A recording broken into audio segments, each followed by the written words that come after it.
네, 어, 안녕하세요. 저는 방금 전에 소개받은 한류열풍사랑의 의장을 맡고 있고, 대한사랑의 교육위원을 맡고 있는 박찬화라고 합니다. 예, 반갑습니다. 네, 오늘 간단하게 제 소개를 드리고요. 방금 말씀드린 대로 대한사랑의 교육위원을 맡고 있고, 사단법인 유라시안 네트워크의 이사를 맡고 있습니다. 그리고 한류열풍사랑의 의장을 맡고 있고요. 그리고 고려인 독립운동 기념비 공동대표를 맡고 있습니다. 자, 오늘 주제는 한류열풍의 과거, 현재, 미래라고 했습니다. 굉장히 큰 주제라고 볼 수 있는데요. 뭐 다 할 수는 없을 정도로 이제 대한민국의 어떤 비전이라고 하는 건 굉장히 높다라고 생각이 됩니다. 그래서 그 중에서 어떤 일부를 한번 알아보는 그런 시간을 가지도록 하겠습니다. 이전에 많이 언급을 하셨던 부분인데요. 김구 선생의 나의 소원이라고 하는 부분이 있습니다. 자, 이 부분은 항상 그 김구 선생의 해안에 대해서 우리가 감탄하게 되는데요. 처음에 얘기하는 것이 뭐냐면 우리의 부력, 경제력입니다. 그 다음에 우리의 강력은 남의 침략을 막을 만하면 족하다라고 했는데 우리의 군사력도 굉장히 높죠. 예. 그리고 오직 한없이 가지고 싶은 것은 문화의 힘이다라고 얘기를 했습니다. 그래서 문화의 힘이 우리 자신을 행복하게 하고 나아가서 남에게 행복을 주는 것이다라는 그런 말씀이 있는데요. 이것이 지금 현실화되고 있는 것이 굉장히 놀랍다라는 생각이 듭니다. 이거를 이제 크게 얘기한다면 하드 파워와 소프트 파워라고 이제 이야기를 합니다. 소프트 파워라고 하는 것은 지금의 문화의 힘을 얘기할 수가 있겠고요. 하드 파워는 그런 경제의 힘, 군사력이라든지 이런 것을 얘기할 수가 있는데요. 이것을 이제 소프트 파워에 대해서 조사를 해보니까 이제 중국하고 많이 이제 비교를 합니다. 중국은 양쪽으로 이 문화의 힘, 소프트 파워를 늘리려고 하고 있는데 점점 더 이렇게 하락하고 있고 우리는 점점 더 올라가고 있는 그런 모습들을 이렇게 보실 수가 있고요. 두 가지를 한번 비교를 한번 해봤습니다. 하드 파워에 해당되는 이제 경제 규모로 봤을 때 우리나라 보통 10위에서 12위 이렇게 이야기를 하고요. 그리고 이제 유네스코의 기록문화유산, 사람들이 이게 잘 모르는 부분 중에 하나가 이런 것인데 우리가 어떻게 문화강국이 되었는가라고 하는 것을 데이터를 통해서 알 수 있는 것 중에 하나가 이따가 보시겠지만 세계 기록문화유산입니다. 뭐 지금 4위에 해당이 된다라고 이렇게 이야기되고 있는데요. 자, 오늘의 지금에 이르기까지 그러면 경제력이라고 하는 것은 경제력이 바탕이 돼야 한류라든지 이것이 이제 이루어지잖아요. 그래서 그것을 얘기할 때 보통 우리가 한강의 기적이라고 하는 말을 많이 합니다. 임마누엘 페스트로 아이시 교수님, 그전에도 언급이 됐지만 한국처럼 극적으로 국가 위상을 높인 나라는 찾기 어렵다. 정말 이제 전 세계 뭐 200개 국가가 있다고 하는데 이 중에서 이렇게 뭐 한 세대, 두 세대가 지나도록 이렇게 극적으로 국가 위상을 높인 나라가 없죠. 그래서 지금은 선진국이라는 말을 썼습니다. 예로부터 이제 석학들이나 전문가 또는 전문적인 어떤 이런 것을 통계를 내는 곳에서는 한국은 선진국이다 이런 이야기를 했었는데 우리 스스로만 이걸 인정을 안 했어요. 인정을 안 하고 그럴 리가 없다. 우리는 개발도상국이다. 이렇게 이야기를 했는데 많은 분들이 선진국이라고 이미 얘기를 했지만 이번에 이제 K 방역을 보면서 정말 선진국이구나라고 하는 것을 우리 스스로도 각인하게 되었다라고 생각을 합니다. 그래서 보면은 이제 국가 브랜드도 지금 국가의 개인도 브랜드가 있잖아요. 근데 국가의 브랜드가 10이다. 뭐 지금은 이렇게 이야기를 하고 있고요. 또 이번에 K 방역을 통해서 뭐냐면 이렇게 얘기합니다. G7 뭐 미국에서 얘기를 했잖아요. G7에 한국도 같이 이렇게 뭔가 모임을 하자라고 했는데 한국은 안 된다 막 일본이 막 거부를 하고 뭐 이렇게 하고 있는데 실제로 한국이 왜 G7이 못 되냐라고 하는 것을 이야기할 정도로 그 정도로 이제 지금 위상이 올라가 있다라고 볼 수가 있겠습니다. 뭐 이제 여러 가지 이제 얘기할 수가 있는데요. 전 세계로 퍼져 있는 것 중에 하나가 뭐냐면 이제 여권 문제인데요. 한국 여권은 사상 처음으로 187개국을 비자 없이 방문할 수 있다. 이렇게 얘기합니다. 이게 이제 세계 3위라고 하는데요. 그 정도의 어떤 위상을 가지고 있죠. 또 하나는 뭐냐면 여기 계신 동포 여러분들입니다. 전 세계에 750만 명의 이제 해외 동포가 있는데요. 우리가 지금 남한의 인구가 한 5천만 된다고 볼 때 10분의 1 이상이 사실은 해외에 있는 거잖아요. 이렇게 많은 인구가 해외에 전 세계에 거의 뭐 200개 국가에 다 포진되어 있는 나라는 거의 없다라고 얘기를 합니다. 여기서 뭐 중국도 있을 수 있고 여러 나라 있을 수 있는데 그 인구에 대비했을 때 중국은 지금 5천만이 밖으로 퍼져나가 있지만 그 인구 대비로 봤을 때는 우리나라가 제일 많이 전 세계에 포진해서 우리 한국을 도와주고 전 세계를 함께 해나가는 그런 동포들이 있다라고 하는 것이 큰 힘이 이렇게 되고 있습니다. 그래서 제가 해외에 나가서 그 작년인가요? 참 먼 시간인데 작년에 이제 3.1운동 임시정부 100주년이 있었습니다. 그래 100주년 때 그때 이제 민주평통의 요청에 의해 가지고 그래서 제가 독일에 갔었어요. 독일에 가서 독일 에센에서 독일 전역에서 오신 민주평통 회원님들에게 임시정부 100주년 독립운동사를 했는데요.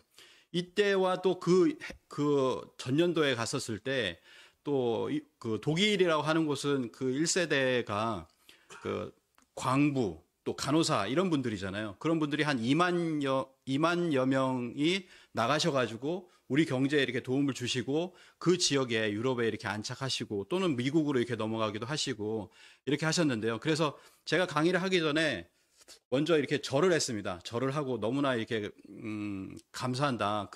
이런 어떤 우리의 어떤 경제 부흥 그거에 큰 어떻게 보면 이제 희생이라고 볼 수 있겠고요. 그렇게 큰 어떤 도움을 주셨던 그런 1세대 분들이 있었기 때문에 지금 우리가 있다라고 하는 것을 말씀을 드리고 이렇게 시작을 한 기억이 있습니다.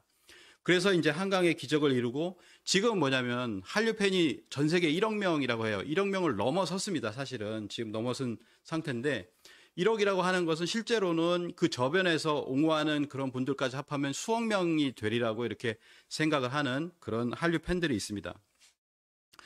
그리고 이제 우리가 제일 먼저 우리나라를 얘기할 때 이제 디지털 강국을 이야기를 합니다. 디지털 혁명이다. 뭐 이렇게 이야기를 하는데요. 5G 상용화되어서 그것을 이끌어 나가고 있는 사실 이게 5G가 기반이 되어서 할 수 있는 4차 산업혁명이라고 할까요? 그런 어떤 분야들이 굉장히 많거든요. 그래서 우리나라가 그런 것들을 모두 선도해 나가고 있다라고 생각을 합니다. 근데 2005년에 엘고 당시 부통령이 이제 우리나라에 왔어요. 그래서 이렇게 이야기를 했습니다. 한국에서 일어나고 있는 디지털 혁명은 역사적으로 보면 두 번째로 획기적이고 혁신적인 기술 발전이다. 첫 번째가 있다라는 겁니다. 디지털 혁명 이전에 첫 번째가 뭐겠습니까? 네. 세계 최초의 이 금속 활자 인쇄술입니다. 금속 활자 인쇄술인데요. 우리가 서양에서 보면 이 금속 활자 인쇄술이라는 것이 뭐냐면 지식혁명의 방아쇠를 당겼기 때문에 1000년 이래에 가장 큰 발명품이다. 이렇게까지도 이제 이야기를 하고 있습니다. 이 구텐베르크의 금속 활자 인쇄술을 그렇게까지도 이렇게 이야기를 했는데 그래서 금속 활자 인쇄술은 바로 이제 르네상스, 종교개혁, 산업혁명, 시민혁명의 그런 어떤 바탕이 되었다. 이렇게까지도 얘기를 합니다. 그 구텐베르크의 고향이 독일에 있는 마인츠라는 곳이거든요. 작은 도시인데 제가 마인츠를 갔었습니다. 그래서 마인츠를 간 김에 구텐베르크 박물관을 갔어요. 이제 구텐베르크 박물관을 갔는데 거기를 가보니까 구텐베르크 인쇄 박물관이지만 거기 한국이라고 하는 자리가 하나 있었습니다. 조그맣게 있었거든요. 이제 그 그림 보시면 사실 사진이 좀 못 찍은 거는 뭐냐면 사진을 못 찍게 돼 있어요. 근데 이제 조금 이렇게 해서 핸드폰으로 이렇게 찍었는데 뭐 이렇게 우리가 금속 활자 인쇄술을 만드는 과정이 있고요. 그 다음에 요 부분에 뭐라고 써 있습니다. 화면이 바뀌었네요. 예. 뭐라고 써 있습니다. 여기 뭐라고 써 있냐면 이렇게 써 있습니다. 직지 was printed in 1377년 in the 흥덕사에서 직지가 프린트 되었는데 이것이 뭐냐면 지금까지 알려진 가장 오래된 프린트물이다. 뭐 인쇄 책이다. 이렇게 써 있어요. 아주 조그맣게 이렇게 써 있거든요. 그래서 그걸 보고서 자 여기 와가지고 뭐 써놓긴 써놨는데 이걸 알 수가 있을까라는 생각은 들었지만 어쨌든 한국이라고 하는 전시실이 있었다라는 거죠. 물론 옆에 일본도 있고 중국도 있었습니다. 그래서 아직까지는 직지조차도 알려져 있지 않다라고 하는 것이고요. 또 최근에는 뭐냐면 직지보다 138년 빠른 금속 활자 본 이게 확실하게 공인된 것은 아니지만 이 책이 있습니다. 박상국이라고 하는 이분이 지은 세계 최초의 금속 활자본 남명 증도가라는 책을 보면요. 이것이 거의 세계 최초인 것이 저는 확실하다라는 생각이 일단은 들었습니다. 그래서 나중에 그 기사나 자료를 보시면 아시게 될 거라고 생각을 하고요. 그래서 이 최초의 금속활자본으로 해서 구텐베르크가 발행한 성서 42행 성서까지 215년이 차이가 납니다. 그러면 우리가 약 200년 이전에 이미 금속활자 인쇄소를 만들었고 그래서 그 기술이 나갔다라고 하는 것이죠. 그래서 MBC에서 이 엘고의 이야기를 듣고서 엘고가 얘기한 것은 뭐냐면 이제 첫 번째가 있는데 그 기술이 어디서 나갔냐면 고려에서 나갔다라고 하는 거예요. 그것을 이야기를 했습니다. 그래서 그때 당시에 언론에서 이것을 우리가 조사해 봐야 되는 거 아니냐라고 하면서 그게 이제 한 10년에 걸쳐서 조사가 됐겠죠. 그래서 대구 MBC에서 구텐베르크 고려를 훔치다라고 하는 다큐가 있습니다. 이거는 유튜브에서 검색을 하시면은 이 다큐가 나와요. 그래서 나중에 한번 꼭 보시면 좋을 것 같습니다. 고려를 훔쳤다. 이게 거의 동시에 그냥 영감이 열려가지고 갑자기 인쇄소를 만든 것이 아니라 뭐냐면은 고려를 이은 조선에서 뭔가 기술자가 갔던지 그래가지고 그거를 가지고서 뭔가 만들었다라고 하는 것을 밝혀냈다라는 거 하는 거죠. 그래서 구텐베르크 금속활자 인쇄술은 원래 고려의 기술이다라고 하는 것을 지금 이렇게 밝혀냈다라고 하는 것입니다. 그래서 다큐를 꼭 보시면은 고려의 기술만 가지고 있는 게 있어요. 뭐 이게 고려의 기술로 하면은 뭔가 모래 알갱이가 나오고 뭐 여러 가지 이야기들을 검증을 해놨습니다. 그래서 제가 거기 가서 보니까 뭐냐면은 그때 당시의 기술로 종이를 프린트해서 학생들에게 이렇게 나눠주는 그런 프로그램이 있더라고요. 박물관에서. 보니까 그건 뭐냐면 개량한 겁니다. 원래 기술은 뭐냐면 주물사라고 해서 원래 고려의 인쇄술로 42행 성서를 초기에는 찍었는데 그걸 이제 개량을 해서 자신들의 인쇄술로 만든 것이죠. 그래서 이제 그런 부분을 봤을 때 이제 우리는 우리의 금속활자 인쇄술이 단순히 같은 동시대에 그냥 갑자기 발명된 것이 아니라 우리 거를 가져갔다라고 하는 것을 알 수가 있었다라고 하는 것이죠. 서구 문명의 물질을 바꾼 예. 고려 금속활자 기술에서 탄생했을 가능성이 매우 높다는 사실이 문화방송 취재 결과 드러났습니다. 사실로 밝혀진다면 네. 이런 뉴스가 있으니까요. 나중에 한번 보시기 바랍니다. 예. 자, 다음에 우리는 뭐냐면은 목판 인쇄술 탄생 이후에 500년 동안의 활자 기술을 발전시켜서 이 금속 활자 인쇄술을 탄생시킨 것이죠. 그래서 경주 불국사에 보면 세계 최초의 또 목판 인쇄물이 있습니다. 목판 인쇄물이 무주정광 대다란이경이 나왔고 이것이 뭐냐면 뒤로 가서 500년 동안 발전시켜서 자연스럽게 우리는 금속활자 인쇄술로 바뀌어 나간 것이죠. 그걸 갖다가 구텐베르크가 3, 4년이라는 시간 동안에 갑자기 만들었다라고 하는 것이 말이 안 된다라고 하는 것이죠. 그래서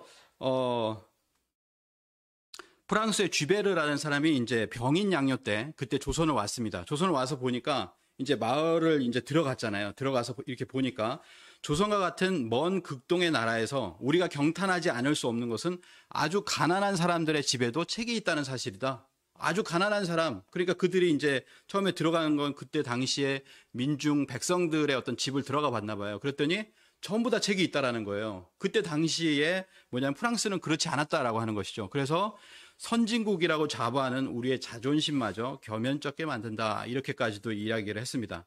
그게 뭐냐면 우리의 좀 전에 말씀드렸던 기록물들입니다. 조선왕조 실록이라고 하는 이런 기록들이 있는데 이런 기록이 그러면 일본에는 중국에는 없느냐? 근데 일본과 중국에는 없다라는 거예요. 그것이 이제 뭐 이렇게 인쇄물로 남겨진 것이 아니라 뭐 필사를 하든가 이렇게 썼던 것은 있지만 이렇게 수백 년 동안의 그런 기록을 가진 것은 유일하다라고 하는 것입니다. 조선왕조 실록, 승정원 일기 같은 것이 있는데 아까 말씀드렸던 유네스코의 세계 기록 유산이 등재된 것이 16가지가 있습니다. 훈민정음, 조선왕조 실록, 직지, 승정원 일기, 조선왕조 의궤, 뭐 해인사 대장경판, 동의보감 일성록, 난중일기를 비롯해서 굉장히 많은 것들이 우리가 기록문화 유산도 보면 그 4위에 해당될 정도로 전 세계에 가치가 있는 그런 기록문화 유산이 있다라고 하는 겁니다. 자, 결론을 내리자면 한국에서 일어나고 있는 디지털 혁명은 역사적으로 보면 두 번째로 획기적이고 혁신적인 기술 발전이다. 금속활자 인쇄술로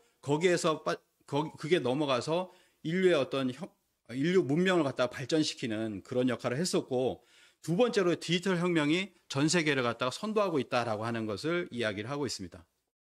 그래서 이런 얘기까지 나오는 거예요. 한국만 미래를 살고 있다.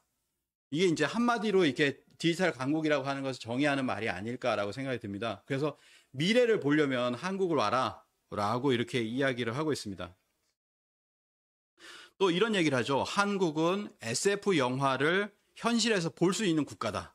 이것도 언론에 나온 그 워딩이거든요. 한국은 SF 영화를 현실에서 볼 수 있는 국가다. 이런 얘기까지도 극찬을 이렇게 하게 됩니다. 그래서 실제로 삼성전자 스마트폰 1위를 하고 있죠. 그리고 세계에서 이게 뭐냐면 생활 가전입니다. 생활 속에서 쓸 수 있는 인간 생활에 유용한 것들이라고 하면은 우리 가정에서 생각을 해보면 되잖아요. TV를 보고 그 다음에 냉장고에서 음식을 꺼내 먹고 냉장고가 있죠. 그 다음에 옷이 있으면 옷을 빨고 하는 세탁기가 있고요. 이런 것들이 이제 생활 가전인데 인류에게 꼭 필요한 것들이잖아요. 이 모든 것들의 1위, 2위를 하고 있는 것이 바로 우리나라의 회사들이다라고 하는 것이죠. 세계 TV 시장을 삼성과 LG가 양분하고 있다. LG전자가 미국의 월풀을 넘어서고 100년이 넘게 있었던 월풀을 넘어서고 가전 매출 세계 1위에 올랐다. 또 삼성전자가 미국 생활가전의 시장에서 1위를 했다. 이 생활가전이라고 하는 것은 TV를 제외한 다른 어떤 생활에 쓰는 가전제품을 이야기합니다. 그래서 거기에서 삼성과 LG가 이렇게 계속해서 증가를 하고 있다라고 하는 것이고요. 그리고 그런 것들을 만들어내는 반도체, 메모리 반도체에서 1위다. 이런 것도 이야기할 수 있겠습니다. 그래서 외국 사람들이 우리나라에 들어와 보면은 처음에 인천국제공항에서 이제 딱 보면은 딱 입이 딱 벌어집니다. 전 세계 공항에서 인천국제공항이 13년 연속 공항 서비스 세계 1위를 하고 있죠. 거기에서 지하철을 타고 이제 서울로 이렇게 진입을 하잖아요. 관광객들이. 근데 세계 1위의 서울 지하철을 타게 됩니다. 그래서 외국인들이 이제 유튜브에 보면은 최근에 이렇게 우리나라를 이렇게 약간 칭송하는 그런 콘텐츠들이 많은데 그 중에 하나가 뭐냐면 대부분이 지하철을 얘기하고 있더라라고 하는 것이죠. 저도 해외에 나가보니까 지하철 중에서 아주 오래된 모스크바 지하철, 화장실이 없고 너무나 이렇게 냄새도 많이 나고 이런 것들도 있었습니다. 다 그렇게 얘기할 수는 없지만 우리나라 굉장히 지하철이 발달돼 있다라고 하는 것을 알 수가 있고요. 또 하나는 뭐냐면 가장 중요한 것 중에 하나죠. 살기 좋은 곳이다. 그건 뭐냐면 치안이 확보가 돼야죠. 그래서 한국이 치안이 최고라고 하는 것은 언제든지 누구든지 남자든 여자든 나가서 새벽 2시가 됐든 돌아다닐 수 있는 그런 환경이 된다라고 하는 것이고요. 또 하나는 뭐냐면 사람들의 어떻게 보면 한국인이라고 하는 것이 이걸 통해서 자리매김되지 않나라고 생각이 듭니다. 그래서 우리나라에 이런 실험을 굉장히 많이 하죠. 안전 실험이다 해가지고 지갑을 놓고 커피숍에 놓고 또는 노트북을 놓고 30분 있다가 돌아와 봤어요. 이런 실험들을 외국인들은 합니다. 그러면 우리나라 네티즌들은 민망하다. 왜 이런 실험을 하느냐. 이런 이야기들을 많이 하거든요. 그러면서 우리나라 네티즌들도 댓글을 이렇게 다는데 뭐라고 하냐면 CCTV가 많아서 그렇다. 그러니까 우리 스스로가 우리나라는 CCTV 강국이긴 해요. 그렇지만 CCTV로 이렇게 얘기를 합니다. 그런데 그게 아니라는 거죠. 19세기 초반에 이렇게 책을 썼어요. 1880년 오페르트라고 하는 사람이 금단의 나라 조선을 가다라고 하는 책을 썼습니다. 금단의 나라, 뭔가 이렇게 신비로운 나라라는 거죠. 근데 조선은 도둑이 없는 나라다 이렇게 썼습니다. 도둑이 없다라고 하는 거죠. 좀 더 자세히 살펴보면요. 조선 사람들은 대체로 정직하고 착하며 살인이나 강도 같은 중죄를 저지르는 경우가 굉장히 드물다. 집들은 늘 열려 있고 문에는 자물쇠가 채워져 있지 않다. 이게 신기하다라는 거예요. 그 사람들이 봤을 때는 절도는 신뢰를 파괴하는 중대한 범죄로 강조되기 때문에 중벌을 처하기도 하지만 사람들이 그렇게 안 한다라고 하는 것이죠. 그래서 그런 것들을 이야기를 하고 있습니다. 우리는 그냥 우리 스스로가 그걸 잘 모르니까 CCTV 때문이야라고 얘기를 하지만 외국에서는 이런 것조차 100년 전에도 이렇게 신비롭게 생각을 했다라고 하는 거죠. 근데 여기에 나오는 이 사람이 있습니다. 오페르트라고 하는 사람이 있거든요. 이 사람이 누군지 아세요? 오페르트. 네, 맞습니다. 남연군묘 도굴 사건이라고 있어요. 이 흥선대원군의 아버님인 남연군, 이분의 이제 묘를 갖다가 도굴한 사건인데 이 사람이 오페르트예요. 근데 오페르트 신기한 게 그 앞에 책을 보면 한국은 조선은 도둑이 없는 나라다. 이렇게 칭송도 하고 하는 그런 한국의 어떤 신비에 대해서 책을 써낸 사람인데 어떻게 해서 이렇게 도굴을 하게 됐나? 그거에 대해서는 여러 가지를 얘기합니다. 진짜 이게 도구를 하기 위해서 협상을 해서 뭔가 이렇게 열기 위해서 수교를 하기 위해서 아니면 교육을 하기 위해서 여러 가지 얘기를 합니다. 이게 벌써 3번이나 그런 요구를 했다고 해요. 이 오페르트라고 하는 사람이. 과연 오페르트는 왜 조선을 그렇게 오려고 했고 들어오려고 했을까라고 하는 것이죠. 여기에 이제 하나의 신비로운 어떤 접점이 하나 있는데요. 그게 뭐냐면 율리우스 오페르트라고 하는 형입니다. 형이 있어요. 이 오페르트의 형이 있습니다. 율리우스 오페르트라고 하는데 이 사람이 누구냐면 수메르어라고 하는 이름을 명명한 그런 학자입니다. 그래서 그 언어라고 하는 것이 세머가 아닌 투르크 몽골계 언어임을 밝힌 학자가 바로 율리우스 오페르트라고 하는 것이죠. 투르크 몽골계 언어다, 수메르어가 투르크 몽골계 언어다라고 하는 것은 뭐냐면 그것이 뭐냐면 조선하고 같다는 거예요. 유사하다. 어떻게 수메르어가 조선말하고 이렇게 유사하냐라고 하는 것을 형이 제기를 합니다. 형이 제기를 하니까 동생이 알게 됐을 가능성이 높죠. 그래서 동생이 조선에 대해서 관심을 갖게 되었을 것이다. 이런 추정이 가능하다라고 하는 겁니다. 그러니까 우리가 이제 아마 이전 강의에서 아마 수메르 환국의 12분국 중에서 아마 수메르국에 대해서 들으셨을 텐데요. 아, 수메르하고 뭐 한국하고 뭔가 유사한 면이 있다. 이런 얘기를 하면은 많은 안 좋은 소리를 들어요. 뭐 인터넷에서 뭐 비난을 하거나 그렇습니다. 근데 그게 우리가 제기한 게 아니라는 거예요. 수메르하고 우리나라 말이 같다. 조철수 교수라고 이제 수메르의 최고 전공자가 있었습니다. 지구상의 그 어느 언어보다 수메르하고 가장 가까운 언어는 한국어이다. 라고 이렇게 조철수 교수가 이렇게 이야기를 했다는 거예요. 그래서 어느 정도 가깝냐라고 하면은 수메르어는 일본어, 중국어가 아니라 우리나라 언어만, 언어 특색, 어순, 문법 순서, 그리고 수사, 이런 것들이 수메르어하고 가깝다라고 이렇게 지금 이야기를 하고 있다라고 하는 것이죠. 이런 어떤 연결점이 있다라고 하는 겁니다. 그래서 우리가 먼저 얘기한 것이 아니다. 그렇지만 이 수메르라고 하는 것이 이 환국에서 분국되어 나간 어떤 그런 부분을 우리가 얘기하지 않을 수 없다라는 거예요. 그래서 태초에 황국이 있었고 그 황국에서 뭐냐면은 환웅천왕이 배달국을 개척을 했죠. 그리고 서양으로 가면은 이 수메르로 이제 양분되었다라고 하는 것, 이런 부분을 앞으로 이제 환단고기 공부하시면서 아마 공부를 더 깊게 이렇게 해보시리라 이게 생각을 합니다. 자, 한류를 다시 한번 앞으로 이제 좀 올라가 보도록 하겠습니다. 한강의 기적이라고 했는데요. 그 이전으로 보면 우리가 처음부터 우리 문화, 독창적인 우리 문화가 나갔던 것이 아니죠. 처음에는 뭡니까? 서양 문화가 들어왔습니다. 미국 문화가 들어왔어요. 그리고 일본 문화가 들어와서 그거에 어떻게 보면 전전긍긍하고 뭐 있었을 때입니다. 뭐 AFK는 안 보신 분, 저도 이제 어렸을 때 봤으니까요. 만약에 어렸을 때 여기 계셨다라고 하면 AFK는 보셨을 거예요. 그래서 미국 대중문화가 유입되면서 그때부터 진출은 했어요. 그래서 최근에 어떤 학자 같은 경우에는 김 시스터즈가 한류 스타 원조다 이렇게 이야기를 합니다. 저는 잘 모르는데 혹시 김 시스터즈 아시는 분 한번 아시나요? 네, 반쯤 이렇게 아시는 것 같습니다. 그래서 김 시스터즈라고 하는데 왜 그러냐라고 하니까 CBS 에드 설리반 쇼에라는 곳에 출연을 한 걸로 봤을 때 여기에 이제 그 김 시스터즈는 25번을 출연했습니다. 근데 BTS가 여기에 한 번 출연해요. 1964년에. 여기에 이제 출연을 했을 때 뭐라고 하냐면은 영국의 공습이다 이렇게 얘기를 했습니다. 1964년에 비틀즈가 처음 미국에서 공연을 하니까 브리티시 인베이전이라고 이렇게 했거든요.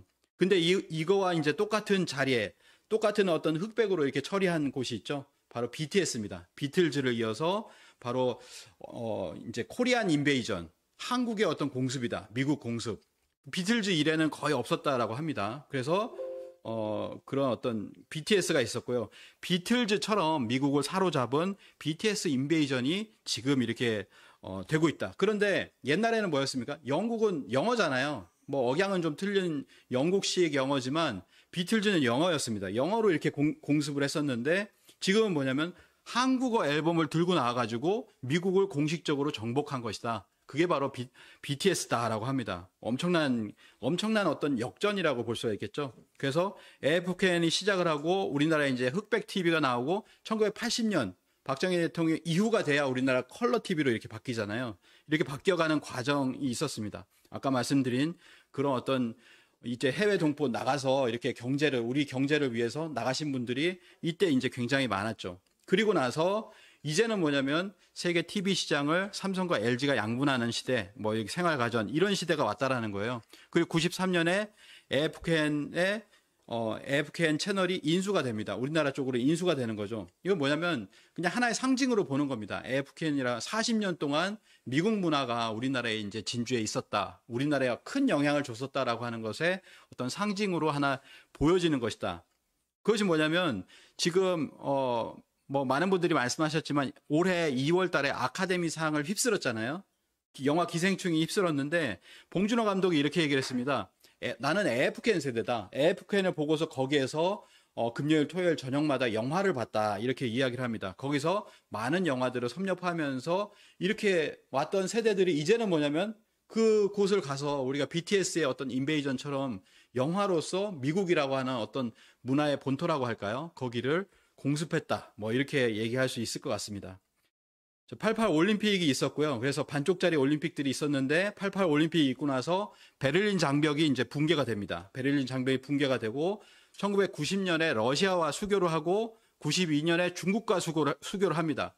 수교를 한다는 건 뭐냐면 그 시장이 열리는 거예요. 물론 들어오기도 하지만 우리의 어떤 시장들이 많이 열렸다. 그래서 중국이 이때부터 수출과 수입, 우리나라와 수출 수입이 1위를 합니다. 지금까지도 그렇거든요. 그래서 굉장히 중요한 시장이 열렸다라고 하는 것이죠. 그 다음에 1997년이 되면 홍콩이 반환이 됩니다. 홍콩이 반환되면 어떻게 되냐면요.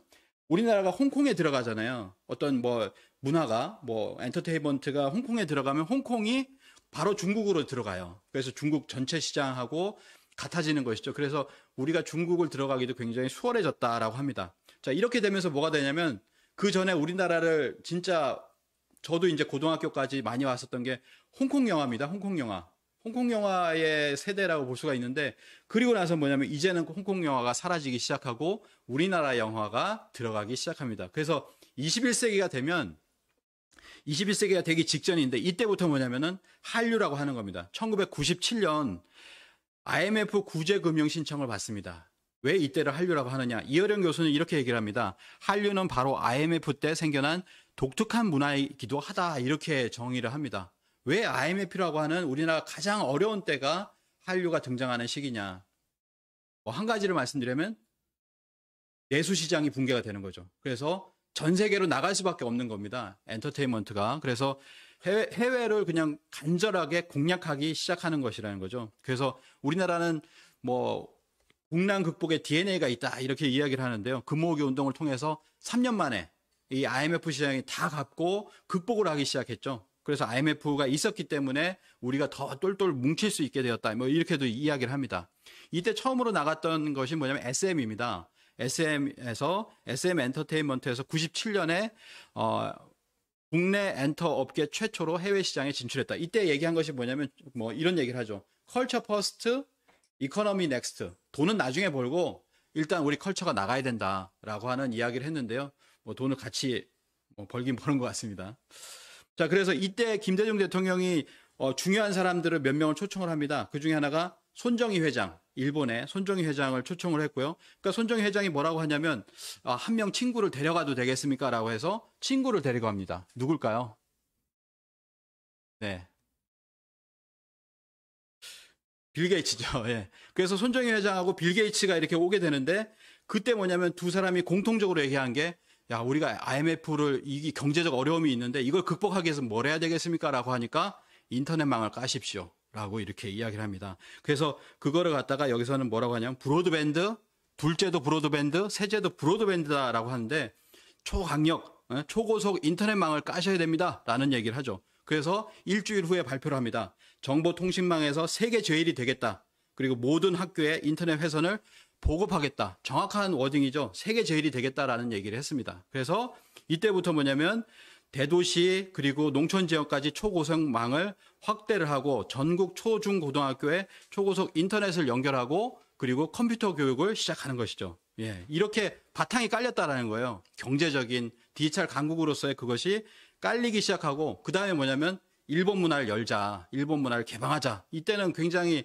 시위도 많이 겪었지만 98년에 그래서 우리 문화라면 충분히 살아남을 수 있다. 걱정하지 마라. 일본 문화가 외생 문화가 들어오는 거 막을 수 있다라고 했습니다. 그래서 이때 뭐냐면은 중국과 일본으로 진출하기 시작합니다. 2000년에 H.O.T. 베이징 콘서트 이때 이제 한류라는 용어가 본격적으로 등장했다. 그래서 지금 뭐냐면 한류 20년, 한류 20여 년 이렇게 얘기하는 거예요. 97년부터도 있었으니까 한류라는 용어는 있었기 때문에 20여 년인데 이제 보통 H.O.T가 나올 때 중국 언론에서 한류라는 말을 본격적으로 굉장히 많이 썼습니다. 그래서 이렇게도 이제 이야기를 하는 것이죠. 그리고 2002년 한일 월드컵이 있고 일본으로 진출하는 겨울연가 이렇게 해가지고 일본에서 한국을 보는 어떤 시선이 바뀌었습니다. 제가 이제 겨울연가가 나오고 나서 몇 년 뒤에 일본을 갔었거든요. 그러니까 일본이 뭐냐면은 옛날에는 우리를 보는 시각이 굉장히 뭐 이주 노동자 보듯이 그런 식으로 이렇게 보는 시선이 있었다라고 그래요. 근데 그것이 시선이 굉장히 높아졌다라고 합니다. 이게 완전히 높아진 건 아닌데 그 이후에 케이팝이 나감으로 해가지고 그 뒤에는 뭐냐면 지금은 모든 사람들이 한국을 조금은 우러러보는 그런 어떤 상황으로 바뀌었다라고 하는 것이죠. 그리고 이제 유튜브라고 하는 플랫폼이 나왔습니다. 2005년에 유튜브가 나오고 2007년에 아이폰이 출시가 되면서 인터넷과 스마트폰 플랫폼의 발달로 인해서 이제는 뭐냐면 시차가 없고 다른 나라의 문화 콘텐츠를 시차 없이 공유를 할 수 있게 됐다라고 하는 거죠. 그래서 이 문화 콘텐츠가 나가면서 지역적 커버리지가 지역적으로 우리가 커버할 수 있는 그런 지역이 전 세계가 된 거예요. 그리고 그래서 파급과 영향력이 더욱 커질 수가 있었는데 이걸 잘 활용한 게 바로 우리나라라고 하는 거죠. 드라마, 케이팝 뭐 이런 것들입니다. 그리고 지금은 이제 여기에서 이제 또 하나의 플랫폼이 이제 전 세계에 깔렸는데 이게 넷플릭스인데요. 이 넷플릭스를 타고 나서 전 세계로 확장이 되어 가고 있습니다. 그래서 넷플릭스의 유료 구독자는 2억 정도가 됩니다. 혹시 넷플릭스를 유료로 이용하시는 분 한 손 들어봐 주시겠어요? 예, 저기도 계시고 여기도 계시고 네네 많이 보시네요. 그래서 2억 중에 아마 들어가시는 것 같습니다. 그래서 넷플릭스에 드라마가 있는데요. 지금도 조금 달라졌을 거예요. 뭐 봄철하고 지금하고 또 다르죠. 근데 사랑의 불시착, 뭐 킹덤이라든지 뭐 전 세계에 있는 넷플릭스에 보면은 탑 10 안에 한국 드라마가 안 들어가는 데가 없습니다. 그래서 대만은 뭐 1위다 이렇게 이야기를 하고요. 그다음에 필리핀 사랑의 불시착 1위 뭐 이런 식으로 계속해서 지금 드라마는 계속 바뀝니다. 계절에 따라서 지금은 또 어떤 것인가 좀 바뀌고 있을 텐데요. 일본 같으면은 겨울연가급이다. 사랑의 불시착이. 그래서 지금 이제 사랑의 불시착 열풍이 지금 불고 있어서 제4의 한류 공습이다. 일본은 그렇게까지도 이제 이야기를 하고 있습니다. 그래서 일본은 뭐냐면 일본은 옛날에 이제 백제 것이 아니면 시시하다라는 말이 있었습니다. 뭐라 그러죠? 구다란 아이라고 합니다. 구다란 아이라는 말 썼는데요. 지금 뭐냐면 한국 것이다라고 하는 말이 있어요. 이건 한국 거야라고 하는 거. 그거는 굉장히 고상한 말 또는 굉장히 이제 다른 어떤 패션이든 뭐든 다 높은 어떤 문화를 얘기할 때 이거 한국 것이다. 뭐 이런 말들이 이제 유행하고 있다라는 정도로 볼 수가 있겠습니다. 그래서 이 넷플릭스는 이제 한국 콘텐츠를 굉장히 소중하게 여기죠. 그래서 많은 70여 개 한국 콘텐츠가 소개가 되고 있는데 넷플릭스의 사장이 이렇게 얘기를 합니다. 넷플릭스가 신한류의 선봉이다라고 선봉이니까 여기에 많은 콘텐츠를 제공해달라 이런 이야기를 합니다. 그래서 드라마가 들어가고요. 그다음에 이제 넷플릭스가 스스로 이제 뭐 제안을 해가지고 감독을 영입을 해서 만들라 해가지고 만드는 경우들도 많이 이제 생기고 있는 것이죠. 최근에 뭐냐면 아주 유명한 세계적인 대문호가 있습니다. 파울로 코엘료라고 합니다. 이분의 책이 뭐죠? 연금술사라고 아마 책 들어보셨을 거예요. 그 책의 작가인데 넷플릭스를 통해서 본 거예요. 나의 아저씨라는 16부작의 드라마를 봤습니다. 내가 이걸 정주행할 줄 몰랐다. 우리말로 번역을 하자면 나의 아저씨는 최고의 드라마다. 와, 나는 16부작을 전부 못 볼 거라고 생각했다. 하지만 이 작품은 인간의 상태에 대한 완벽한 묘사를 담아냈다.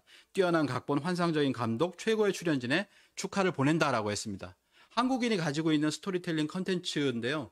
2018년 우리는 벌써 2년 전에 봤던 드라마인데 이제 30여 개 언어로 번역이 돼서 전 세계로 이렇게 나가고 있는 겁니다. 190여 개 국가로 나가고 있으니까 이제는 뭐냐면 우리 드라마들이 계속해서 과거 드라마까지도 이제 나가고 있는 겁니다. 그리고 넷플릭스로 영화도 나가고 있고요. 그래서 영화가 최초로 1위를 했다. 최초로 이렇게 뚫리게 되면 그다음부터는 이제 우리 영화들이 계속해서 나가는 거죠.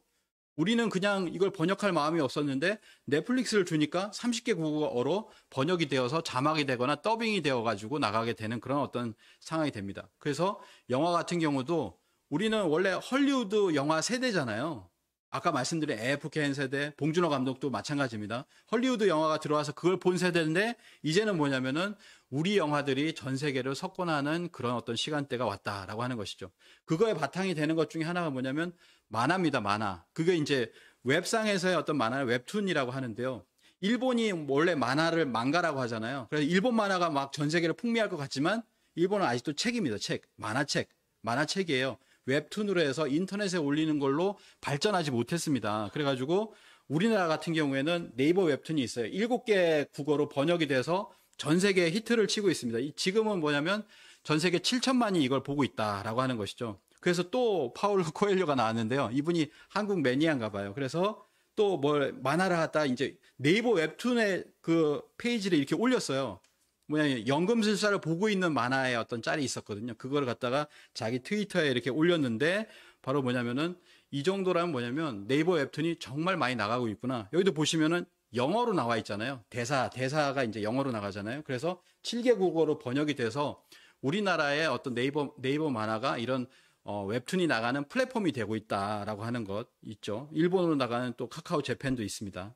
그래서 이런 것이 뭐냐면 웹툰은 왜 중요하냐면 웹툰 작가들이 영화화, 드라마화, 애니메이션화를 전제로 해서 그림을 그립니다. 그림을 그리기 때문에 이 웹툰이라는 건 스토리잖아요. 스토리를 잘 짜면은 이게 이제 드라마, 영화, 애니메이션화 되는 거예요. 그렇기 때문에 이 웹툰이 굉장히 중요하고 그래서 웹툰 또 하나는 뭐냐면 웹소설이 있습니다. 이것도 우리나라가 이제 굉장히 잠식해 들어가고 있는 하나의 시장인데 이제 세계의 주도권을 가져야 됩니다. 이렇게까지 얘기하고 있고 그리고 웹소설뿐만 아니라 이게 확장이 되면 문화까지 이제 한류가 되는 것이죠. 아직까지는 많이 나가지는 않았지만 많은 사람들이 확신하고 있습니다. 문화까지도 이렇게 나갈 것이다. 이렇게 이야기를 합니다. 다시 이제 K-팝으로 한번 돌아와 볼게요. 2011년에 이런 게 있었어요. 우리나라는 깜짝 놀랐어요. 한류가 한 10년 정도 지났죠. 그러니까 유럽에서 한류 팬들이 시위를 했습니다. 하루만 더 해달라. SM의 공연을 하루만 더 해달라라고 하는 시위를 했었거든요. 그러니까 우리나라가 사실 대서특필한 거예요. 이걸 가지고서. 지금은 아무것도 아닙니다. 지금은 아무것도 아닌데 그때는 깜짝 놀란 거예요. 왜냐하면 아시아의 한류라고 생각을 했는데 유럽에서 이렇게 많은 사람들이 한류 팬이었어라고 하는 것을 그때 알게 된 것이죠. 그때 저희도 이제 상을 탔습니다. 문화부 장관 상을 한류 열풍 사랑이라고 여기 탄 기억이 있습니다.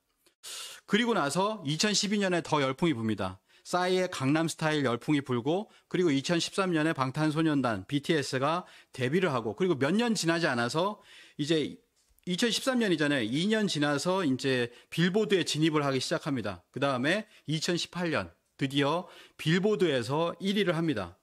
빌보드에서 1위를 하는데 빌보드 1위라고 하는 것은 이때 당시에 많은 사람들이 이렇게 평가를 하거든요. 올림픽 금메달이다. 월드컵 4강에 진출한 그런 결과와 마찬가지다라고 하는 그런 이야기를 했는데 2018년에만 2번 빌보드에서 1위를 하고 2019년에 새로운 앨범을 내니까 이번엔 2관왕이 됐습니다. 빌보드의 2관왕이 됐거든요.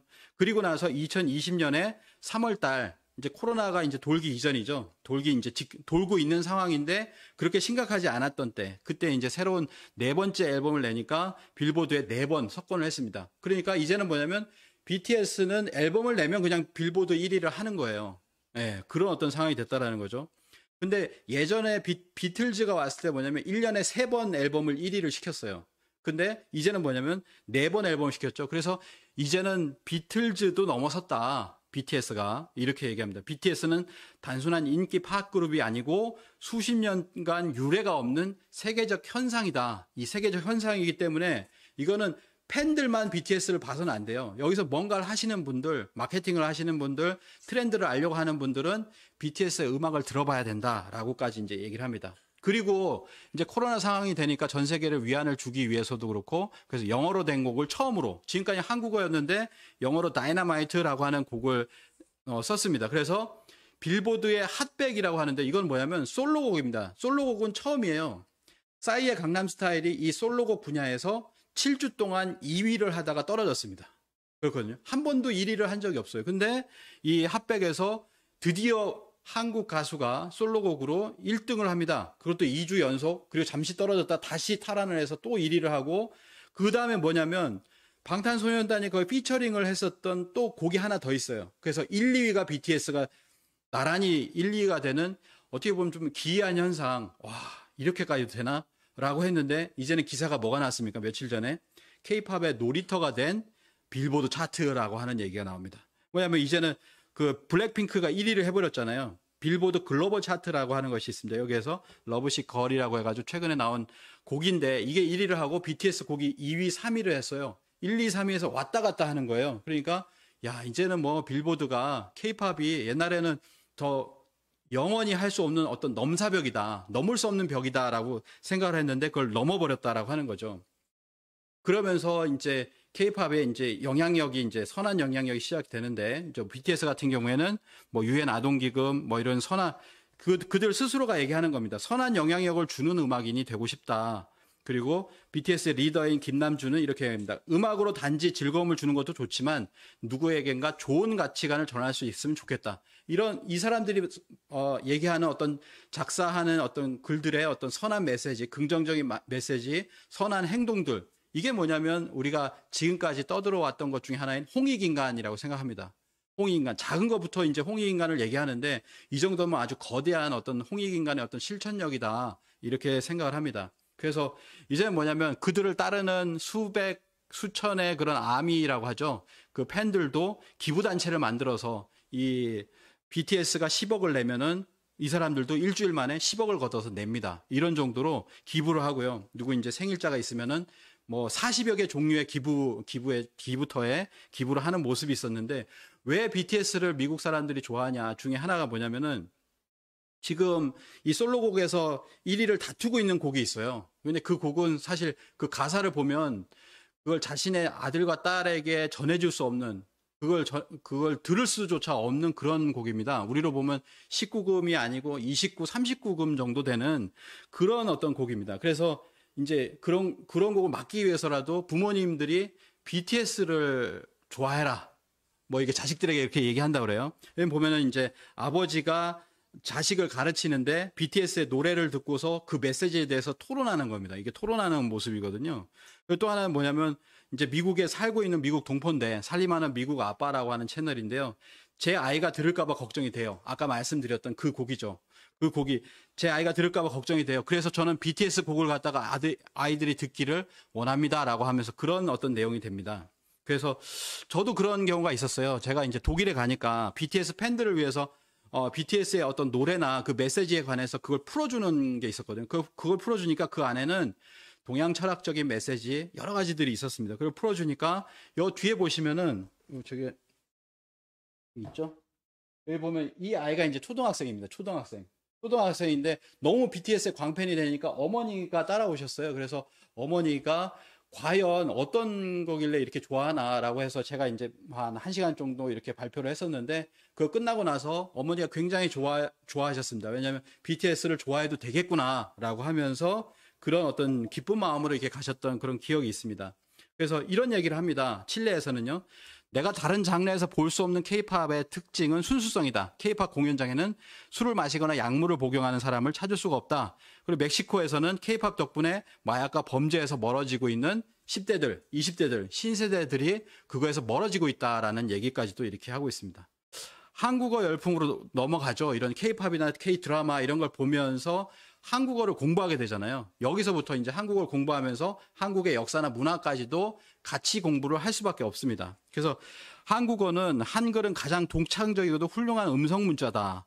세계에서 가장 합리적인 문자는 한글이다. 한글은 한국의 전통 철학과 과학 이론이 결합된 세계 최고의 문자다. 극찬을 받죠. 극찬을 받고 있고, 최근에는 스타트rek의 작가였던 사람이 세종대왕에 반해 소설까지도 이렇게 썼습니다. 이게 번역되어서 최근에 우리나라도 나왔더라고요. 그래서 이제 여기 보니까 이런 얘기를 합니다. 그 작가가 조 메노스키라고 하는 분인데, 충격적인 것은 이런 이야기가 세계에 알려지지 않았다는 겁니다. 라고 해서 내가 나섰다. 세계에 이런 것들이 알려지지 않았냐. 이게 뭐냐면 사실은 우리는 알릴 수 있는 것들이 굉장히 많아요. 자부심 가질 수 있는 게 굉장히 많거든요. 근데 그런 것들을 알리는데 등한시하고 있고, 또 하나는 우리 스스로가 뭔가 이렇게 모르고 있기도 하고, 또는 그 일제 식민지를 거치면서 뭔가 왜곡된 것을 알고 있어가지고 이 자부심이라는 게 많이 쭈그러들었다. 어떻게 보면 그렇게 볼 수가 있겠습니다. 뭐 세계적인 투자자 짐 노저스도 지금 배워야 할 언어는 한국어다. 아직 젊다면, 내가 젊다면 중국어 말고 한국어를 말하고 배우고 싶다. 이렇게까지도 이야기를 하고 있습니다. 그래서 한국어 열풍이 불기 시작하고 세종 학당이 확대가 됩니다. 세종 학당이 확대되고 있고요. 한국어 능력 시험 응시자도 250만을 돌파했다. 처음에는 몇백 명이었거든요. 지금은 한 번에 30만 명, 뭐 이런 식으로 많은 사람들이 응시를 이렇게 하고 있습니다. 반면에 이제 공자 학당은 늘어나긴 늘어나는데 정책적으로 많이 늘어났죠. 전 세계 우리 뭐 세종 학당보다 훨씬 많습니다. 그렇지만 이런 거를 의심을 많이 받죠. 그래서 미국 같은 경우에는 공자 학원을 통해 스파이를 모집하고 있는 것 같다. 그러면서 연내 75곳을 모두 폐쇄할 것이다. 뭐 이렇게 이야기를 했습니다. 선도하는 대한민국에 대해서 말씀을 드리겠습니다. 그 문재인 대통령이 최근에 5월 10일 날 이렇게 얘기를 했죠. 우리의 목표는 세계를 선도하는 대한민국입니다. 이렇게 이야기를 했습니다. 이제는 뭐냐면 우리가 추격하는 추격자가 아니다. 그 유라시안 네트워크의 이사장이셨던 이민하 교수는 이렇게 이야기를 했습니다.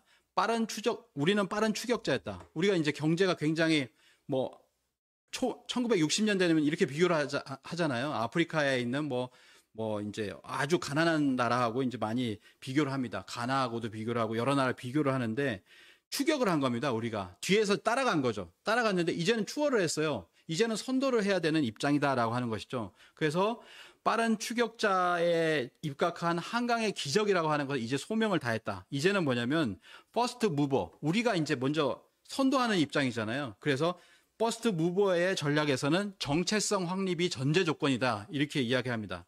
정체성이라는 건 뭐냐면 이러한 시대인데 우리가 이제 추격 전략에서 탈추격 선도하는 입장에서는 뭐냐면 역사와 국가 정체성을 그동안은 살펴보지 못했다라고 하는 것이죠.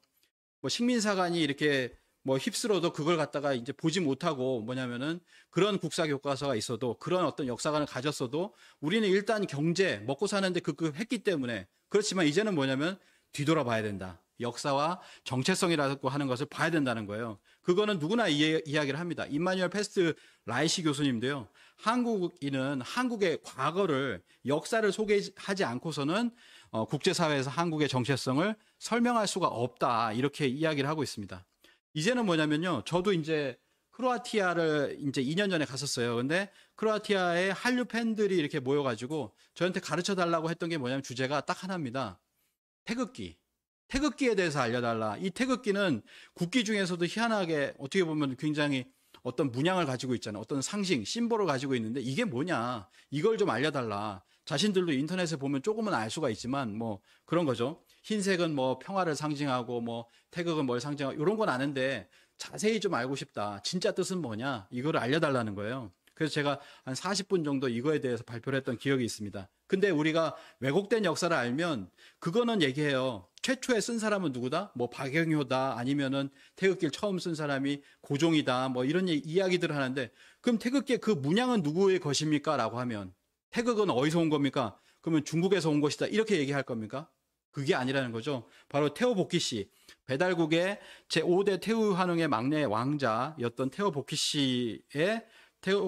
씨가 시액 8개를 그었다라고 하는 것이죠. 이 8개가 있습니다. 8개에서 4개를 뺀 거죠. 건곤감리 이거를 갖다가 어떻게 보면 이렇게 쉽게는 이렇게 얘기할 수 있습니다. 건곤감리를 이렇게 배치시켰다. 그리고 가운데 태극을 두었다. 이렇게 이야기를 할 수 있겠죠. 그리고 그 태극의 철학과 8개의 철학에 대해서 우리가 얘기를 해줘야 된다라고 생각을 합니다. 근데 과연 우리는 얼마나 우리 역사 문화를 알고 있을까? 이 태극기를 갖다가 이렇게 설명할 수 있는 사람은 정말 없거든요. 우리나라에서도. 어제 누가 만들었냐라고 했을 때 그걸 8개에서 왔고 4개가 무슨 뜻이고 거기에 담겨있는 철학이 원래 우리 철학임에도 불구하고 그걸 얘기할 수 있는 사람이 많지 않다라고 하는 겁니다. 그래서 우리가 먼저 이러한 역사 문화를 알아야 되겠다라고 하는 것이고요. 우리는 일제 식민지를 겪었기 때문에 이 의식이 이제 들어가 있습니다. 코리아 디스카운트. 우리가 하는 게 그렇지 조선 놈은 패야돼라고 하는 일본의 말들이 각인돼 있어가지고 우리는 맞아야 정신 차려. 우리 스스로가 그렇게 비하하는 그런 디스카운트 의식이 있더라. 이 얘기를 임마누엘 페스트 라이시 교수님이 한 그 워딩이에요. 코리아 디스카운트. 깎아내린다는 거죠. 그거는 뭐냐면 식민지 유산 때문에 그렇다. 그래서 뭐냐면 우리는 그 깎아내려진 우리의 어떤 의식 자체를 끌어올려야 된다. 그게 정상화가 되는 거예요. 우리가 뭐냐면은 뭔가 우리가 9,000년 역사라 해서 과장하는 것이 아니라 뭔가 원래대로 돌아가자. 원래대로. 진실을 말하자. 그러면 올라가는 겁니다. 우리가 그 자존심이. 그래서 이런 얘기를 합니다. 마크 피터슨이라고 한국 학자가 있는데요. 한국학을 하시는 분이 있는데 한국인들은 피해의식을 버려라. 그리고 현재를 더 자랑스러워 했으면 좋겠다. 우리가 더 스스로 자랑스러워 해야 된다라고 하는 겁니다. 그래서 이게 뭐냐면은 마크 피터슨 교수님의 강의 제목이에요. 강의 제목이 뭐냐면 Korean History World's Best and World's First라고 썼습니다. 굉장히 놀랍죠. 왜냐하면 우리나라 사람들은 우리나라에 어느 누구도 이런 것을 강의하지 않아요. 뭐냐면 우리나라가 세계 최고인 거. 이런 거 얘기하면은 저 국뽕이나 좋아하고 말이야 라고 하면서 비난받기 일쑤이거든요. 근데 한국학 학자가 서양의 어떤 이제 나이들은 은퇴한 한국학 학자가 최고다. 한국에 가장 오래된 거 최고인 게 뭐냐 그거 한번 들어봐라 라고 해서 한국인을 대상으로 강의를 해요. 우리 스스로가 그렇게 우리에 대해서 모르고 있다라고 하는 것이죠. 그래서 이것을 몇 개만 좀 알아보고 오늘 일정을 이렇게 본론을 이렇게 하고 마치도록 하겠습니다. 월드스 퍼스트는 뭐냐라고 하는 것을 한번 알아보도록 하겠습니다.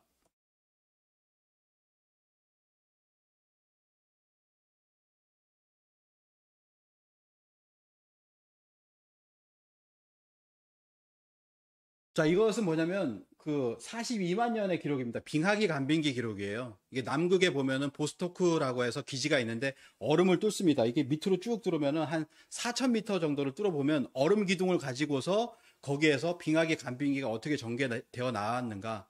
기후를 얘기했잖아요. 며칠 전에 어떤 강사님이 기후변화가 굉장히 역사에서 중요하다라고 했는데 빙하기에서 간빙기가 되었다. 여기가 이제 빙하기입니다. 빙하기. 40만 년이에요. 여기까지 이제 42만 년이고요. 42만 년 동안에 겨울철인 빙하기가 있고 올라갑니다. 이렇게 올라갔다가 내려갔다. 뭔가 주기가 있다. 인류가 여기 이 주기를 타고 인간이 어떤 뭔가 활동을 하게 된다는 것이죠.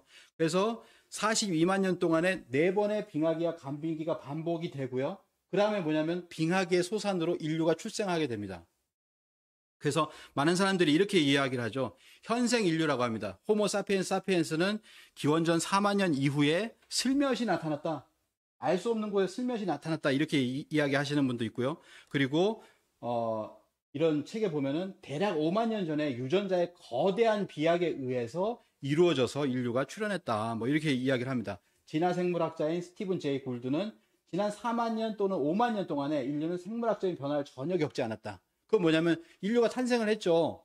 탄생을 하고 나오고 나서 그게 갑자기 이렇게 진화하거나 그러지 않고 그대로 꾸준히 이어져 왔다. 그게 5만 년이다. 이렇게 이야기를 합니다. 그래서 우리나라 박물관에 가보면 5만 년에서 6만 년이라고 나오고 4만 년, 5만 년, 6만 년이죠. 그래서 통합해서 5만 년 전에 지구에 현생 인류가 출현을 하게 됩니다. 그리고 나서 기후변화를 계속 겪게 돼서 2만 년 전까지 빙하기가 와서 빙하기가 이렇게 오는 시기가 있고요. 소빙하기. 그래가지고 우리나라가 중국하고 붙어 있었어요. 근데 1만 2천 년이 되니까 어떻게 되냐면 이게 떨어져 나갑니다. 일본도 떨어져 나가고 그 다음에 중국하고 떨어져 나가면서 여기 뭐가 생기냐면 대륙붕이 생기죠. 이렇게 대륙붕이 생기면서 뭐가 생기냐면 여기에 이렇게 이제 연안에 보면 따뜻하게 사람이 살 수 있는 환경이 됩니다. 환경. 그래서 뭐냐면 사람들이 여기에 모이는 거예요. 이렇게 모이죠. 이렇게 모이면 이게 하나의 문명권이 되는 겁니다. 그래서 이곳이 뭐냐면은 이곳을 가장 큰 갯벌이 많이 발전했다라고 해서 5대 갯벌이라고 합니다. 5대 갯벌 중에 뭐가 있냐면 서해 갯벌이 있어요. 이 갯벌이라고 하는 것이 뭐 생태계의 고향이다, 인류 생태계 고향이다 이렇게까지도 얘기를 하는데 1만 년을 거쳐서 만들어진 어떤 갯벌이 형성됐다라고 하는 겁니다. 그래서 이 갯벌에서 뭘 하냐면 머드 축제를 하는 거죠. 이게 500만 명이라고 하는 한 해에 500만 명이 모이는 머드 축제도 이렇게 이루어지고요. 그래서 이러한 어떤 인류가 살 수 있는 환경이 이루어지면서 여기에서 뭐냐면 15,000년 전에 가장 오래된 벽시가 나왔습니다. 농사가 이루어졌다, 벼농사가 이루어졌다는 얘기죠. 그래서 BBC에서는 뭐냐면 이렇게 이야기를 합니다. World's oldest rice found라고 해서 가장 오래된 라이스 나왔다라고 하는 것이죠. 그래서 15,000년 전이라고 이렇게 이야기를 합니다. 이런 것들을 왜냐하면 중국에서는 12,000년 전에 이런 어떤 나왔거든요. 이런 것들이 나왔는데 중국의 고위 어떤 외국에서 관계자가 오면은 12,000년 전에 그 별을 보여준다고 그래요. 그래서 우리가 이렇게 쌀농사를 12,000년 전부터 했습니다라고 하는 걸 보여주는데 우리는 뭐냐면 굉장히 겪고 있는 게 굉장히 희한합니다. 소로리닷컴이라는 뭐 도메인이 없어졌어요. 박물관을 이제 세워야 돼요. 이때부터 벌써 굉장히 오랜 시간이 지났음에도 한 20년 됐죠. 20년 됐는데 아직도 박물관을 지읍시다. 뭐 이런 얘기를 하고 있는 겁니다. 중국이면 바로 여기서 박물관 지어가지고 전 세계에 선전할 수 있는 그런 것이죠. 이것이 이제 여러 기관에서 이렇게 검증이 되었습니다. 그리고 콩과 팥 7,000년 전에 이미 이렇게 우리나라에서 재배가 되었고요.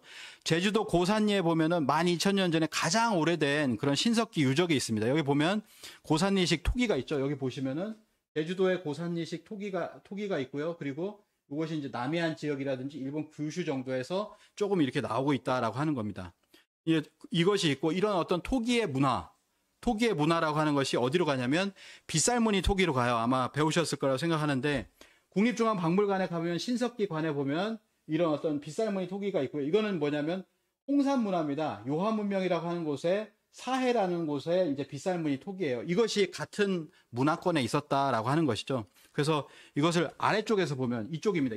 이쪽에서 보면은 이런 식의 어떤 햇살 무늬로 보인다. 우리 민족이 이제 광명 민족이라고 하잖아요. 광명을 숭배하는 민족이다. 숭앙하는 민족이다라고 얘기를 하는데 이렇기 때문에 이것을 햇살 무늬 토기라고 해야 된다. 또는 빛이라고 하는 이를 빛는 빛이 아니라 빗살무늬 토기로 해야 된다라고 이렇게 이야기를 하고 있습니다. 이게 가장 오래된 게 빗살무늬 토기가 우리나라 강원도에서 나왔는데 이걸 보면은 빗살무늬 토기의 분포도예요. 이렇게 어디까지 가냐면 북유럽까지 갑니다. 제가 여기 갔을 때 독일에서도 보면 빗살무늬 토기가 있었어요. 근데 이제 이런 것들을 보면 뭐가 있냐면은 이것을 갖다가 어느 교수님은 이렇게 얘기했습니다. 최초의 한류다. 최초의 한류가 바로 한국의 제품이 한국에서 나왔고 만주에서 나왔던 여기에서 나왔던 제품이 가장 오래됐고 이것이 1000년, 2000년에서 여기는 5, 6000년 전께 나온다는 거예요. 이런 식으로 해서 넘어갔다. 최초의 한류다. 이렇게까지도 이제 이야기를 합니다.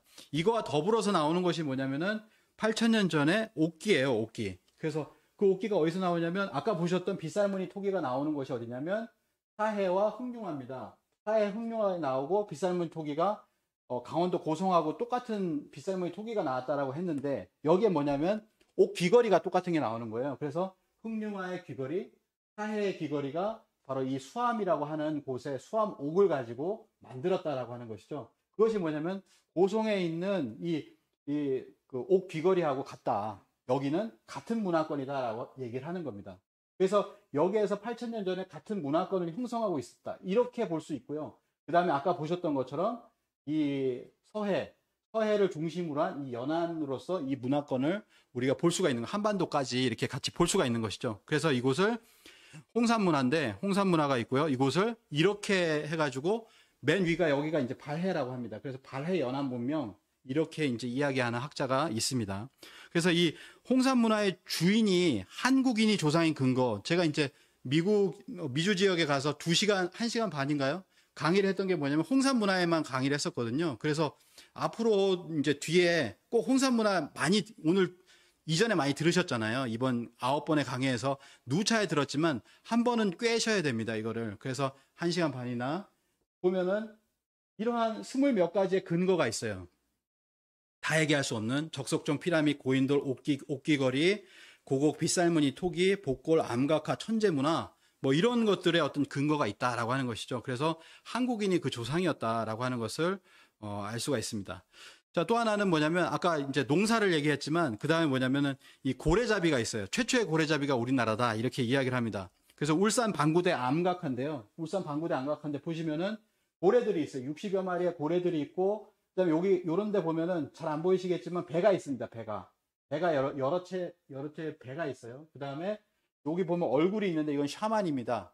이때 뭐냐면은 샤만이 있었다라고 하는 거예요. 샤만도 있고 그다음에 이쪽에는 고래잡이가 있었고 이쪽에는 목축이 있었다라고 하는 것이죠. 그걸 알 수가 있는 건데요. 자, 보시면 좀 땡겨 보면은 이게 10여 명이 탈 수 있는 배가 7000년 전이에요. 이때가 7000년 전입니다. 그래서 7000년 전에 이런 것이 있었고 그렇기 때문에 우리가 이제 2005년에 발굴한 것이 뭐냐면 비복리 목선이라고 해서 그 남해안 쪽에 보면 비복리라고 하는 곳인데 거기서 목선이 발굴이 됩니다. 그래서 이것이 8000년 전에 세계 최초의 배라고 합니다. 세계 최초의 배, 통나무 배로 시작한 배의 역사가 있었다라고 하는 것이죠. 7000년 전에 벽화에서만 보던 것을 실제로 그 유물 유적을 발굴을 한 거예요. 아, 진짜 오래된 배를 우리가 지었었구나라고 하는 것을 알 수가 있습니다.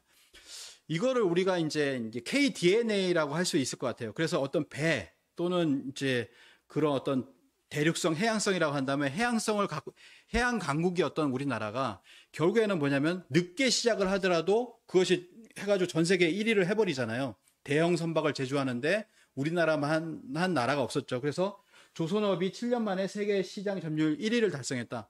계속해서 1위를 했습니다. 계속해서 1위를 했는데 중국이 저가 정책을 갖고 나왔어요. 10% 15% 깎아주겠다라고 해가지고 했는데 중간에 몇 년 지나니까 고장이 나죠. 그러니까 비싸더라도 한국 걸 쓰자라고 해가지고 그 기간이 뭐냐면 7년이에요. 그러니까 뭐냐면 실제로는 쭉 우리나라가 계속 그 기술은 1위였던 겁니다. 예. 그래서 세계 10대 조선소 중에 7개가 한국에 있다라고 하는 것도 알 수가 있고요. 그리고 또 하나는 뭐냐면 잘 보시면은 이게 위에 방구대 안각합니다. 울산 방구대 안각하고요. 아래는 러시아 쪽이에요. 러시아에 있는 안각합니다. 카렐리아라고 하는데 여기 보시면은 고래가 있잖아요. 그리고 오른쪽은 목축이 있습니다. 똑같죠? 이쪽에 왼쪽에가 고래가 있고 그다음에 오른쪽에 목축이 있어요. 이런 구조를 가지고 있다라고 하는 것이죠. 이게 어디냐면 여기입니다. 보이시나요? 예. 굉장히 멀죠? 그냥 러시아가 아니에요. 요 위쪽 러시아가 아니라 러시아 끝자락에 이 북유럽의 핀란드 옆에 있는 여기입니다. 여기에 나와 있는 암각하에서 똑같은 그림을 가졌던 유사한 구조라고 그쪽 러시아 쪽의 학자도 인정을 했던 그 그림이 나왔는데 우리나라가 7,000년, 여기가 6,000년입니다. 그러니까 어떻게 되냐면 여기서 간 거죠. 빗살무늬 토기 세력이 갔든지 어떻게 갔든지 간에 이렇게 갔을지 또는 이렇게 갔을지는 모르겠지만 1000년에 거쳐서 가서 똑같은 그림을 그렸다. 그런 어떤 똑같은 세력이 있었다라고 하는 거죠. 그러니까 우리가 과거에 우리의 한국인이라고 할까요? 과거에 우리 조상들의 어떤 영역이라고 하는 것을 그냥 우리 스스로 재단할 수가 없다. 그들이 어디까지 갔을지, 그 어떤 DNA를 갖고 있을지 그걸 이제 봐야 된다라고 하는 겁니다. 그리고 또 하나는 뭐냐면 고인돌입니다. 우리나라가 이제 고인돌의 나라라고 합니다. 잘 보시면은 고인돌이라는 말을 갖다가 영어로 하면은 뭐라고 하냐면 돌먼이라고 해요. 영어권으로 가면 돌먼이라고 하는데 돌이라는 말은 같습니다. 돌이죠, 돌. 우리도 고인 돌인데 이게 어원을 보면요. 어원이 알 수가 없어요. 저도 찾아봤는데 그래서 이건 우리말로 보면 뭐냐면 돌멩이죠. 작은 돌을 갖다 돌멩이라고 했는데 그 말을 쓰고 있어요. 돌먼이라고 이렇게 쓰고 있습니다. 먼이라고 하는 걸 빼도 그냥 돌이라는 말은 우리하고 이제 같은 말을 쓰는 거죠. 돌에 관한 한, 뭐 고인돌이 됐던 적석총이 됐던 돌에 관한 한 것이 바로 우리가 다 그걸 잘 썼구나라고 하는 것을 알 수가 있습니다. 전 세계 고인돌은 6만 개 정도가 되는데 한국은 몇만 개 있죠? 5만 개요? 한 4만 개 정도로 이제 추정을 하고 있습니다. 4만 개가 있는데 북한에 한 15,000개가 있고 우리나라에 이제 한 25,000개 정도가 있다라고 해서 고인돌이 굉장히 많죠. 8,000년 전에 오래된 고인돌로부터 해가지고 고인돌 유적지가 굉장히 많습니다. 전 세계적으로 보면 이런 나라들이 고인돌이 좀 있다라고 이렇게 얘기가 되고 있는데 우리 대한사랑의 이완영 수석 본부장님이 조사한 바에 의하면 이렇게 세계 고인돌 연구학회에서 이렇게 연구한 바에 의하면 엄청나게 많아요. 이게 다 고인돌이거든요. 고인돌이 있는 곳입니다. 그래서 이거는 앞으로 계속 고인돌에 관해서는 연구를 해야 되는데, 고인돌이 전 세계에서 가장 많이 모이니까, 뭐, 그거를 갖다 좀 희화하는 사람들은 거기가 장례를 치르는 터냐, 뭐 이런 식으로 얘기하는데, 정신문화의 고향이다. 뭐 이렇게 그 정신문화가 무엇인가를 살펴보는 것이 올바른 태도라고 생각을 합니다. 그래서 결론을 짓자면, 신석기 4대 문화권이 있습니다. 여기 보면은 좀 전에 말씀드린 빗살무늬 토기 분홍색이 있고요. 고인돌이 있는 고인돌 문화권이 있어요. 이렇게 거성 문화권이라고 해서 그것이 이제 나오는 곳, 많이 나오는 곳을 표현한 겁니다. 전 세계에 이제 많이 있지만 많이 나오는 곳, 이게 고인돌 문화권이고요.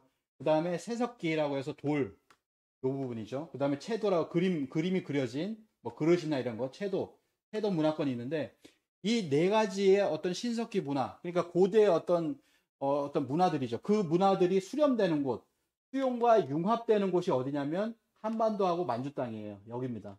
여기에는 이 네 가지가 다 수용이 되지만 다른 곳은 한 가지씩 나오거나, 그렇죠? 한 가지씩 나오잖아요. 근데 여기는 그게 다 있다라고 하는 것이죠. 문화의 용광로, 그것이 바로 이 만주와 우리 민족의 어떤 고대의 영역이었던 그런 부분이라고 하는 겁니다. 시간이 많이 지나기 이제 빨리빨리 하도록 하겠습니다. 세계 최고의 천문 기록 박석재 이사장님이 많이 말씀하셨기 때문에 쭉 넘어가겠습니다. 이제 고인돌이 있고요. 그리고 전 세계 2000년 이상의 천문 기록이 있는 나라가 중국과 한국뿐이다. 그래서 뭐냐면은 천문 기록 중에서 그 문헌적으로 보면 단군 조선 때 이게 단군색이거든요. 환단고기에 보면 중요한 부분을 차지하는 47명의 단군의 어떤 기록이 단군색입니다. 이 단군색에 보면은 이런 기록들이 있어요. 일식이 있어요. 그다음에 오성치루가 있습니다. 다 오성치루 13세 단군의 오성치루가 있고 일식 기록이 있어요. 그래서 이런 기록들을 다 이제 천문학회장께서 이제 검증을 해보신 거죠. 이렇게 오성치루. 그래서 이런 것들을 검증을 하니까 무진 50년에 오성이 모였다. 박창범 현재 한국 천문학회장 그때 당시 93년에 오성치루로 논문을 내셨던 분인데 작년에 뭐냐면은 몇 년 동안 굉장히 시달렸어요. 강간사학계에 시달리고 압력을 받고 하니까 단군색이 인용을 안 해야 되겠다. 몇 년간은 인용을 안 했습니다. 근데 다시금 말씀하셨죠. 19년에 오성치루 기록은 맞다. 확인을 한 겁니다. 다시 돌아선 거예요. 그전에는 뭐냐면 고인돌 천문 기록만 가지고 얘기를 했습니다. 몇 년 동안은.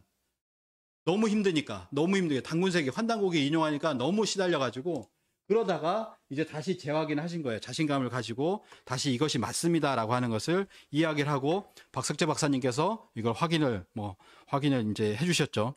그래서 뭐냐면은 이 단군색에 보면 47명의 단군이 있다라고 하는 것이 나오는데 이 47대 단군이라고 하는 것이 환단고기만 나오는 것이 아니다.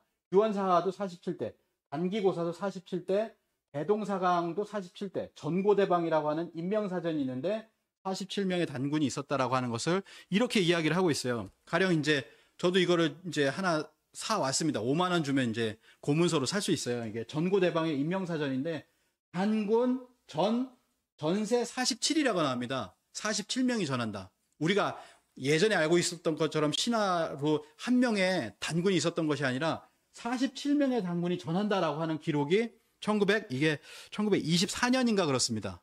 그럼 뭐냐면 24년에 있었던 이 인명사전 이전에 뭔가 47명의 단군을 다뤘던 그런 어떤 문헌이 있다라는 거죠. 그것을 이야기를 하고 있다. 그래서 우리가 이 단군조선 47명의 단군조선 그리고 18명의 환웅천황이 다스렸던 배달국 그리고 7명의 환인께서 다스렸던 환국 이 7천년의 역사를 알아야지만이 뭐냐면은 지금 알고 있는 이런 겁니다. 철은 중국에서 넘어왔다.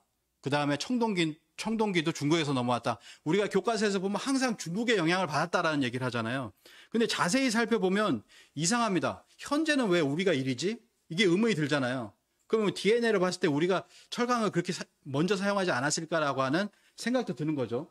2019년에 포스코가 10년 연속 세계에서 가장 경쟁력이 있는 철강사 1위다. 그리고 철을 가장 많이 쓰는 게 우리 한민족이에요. 한국은 1인당 철강 소비량이 12년째 1위다. 전 세계 1위라는 겁니다. 전 세계에서 철을 가장 많이 써요. 많이 소비합니다. 그리고 보면 이제 우리는 생활 속에서도 항상 예로부터 써왔잖아요. 젓가락도 보면 쇠젓가락을 쓰죠. 나무젓가락 또는 대나무젓가락을 일본에서 쓰는데 이게 쇠와 이제 그러니까 철기와 함께하고 있었다는 거예요. 항상 하고 있었다.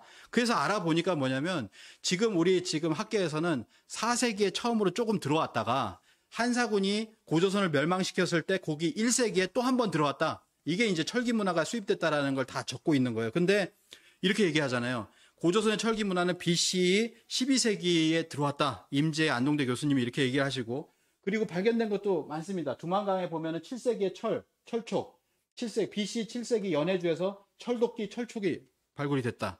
이런 것들을 지금 이제 어떻게 보면 과학이죠. 이미 인정을 해야 되는 것인데 강원도 홍천에 보면 7세기에 철제 송곳, 두만강 하류에 보면 또 6세기에 철기류가 나왔다라고 하는 것이에요. 우리 민족의 활동 활무대에서 이런 철기가 나왔음에도 불구하고 왜 4세기가 되어서야 중국에서 들어왔다라고 철기 문화가 들어왔다라고 얘기를 하는가.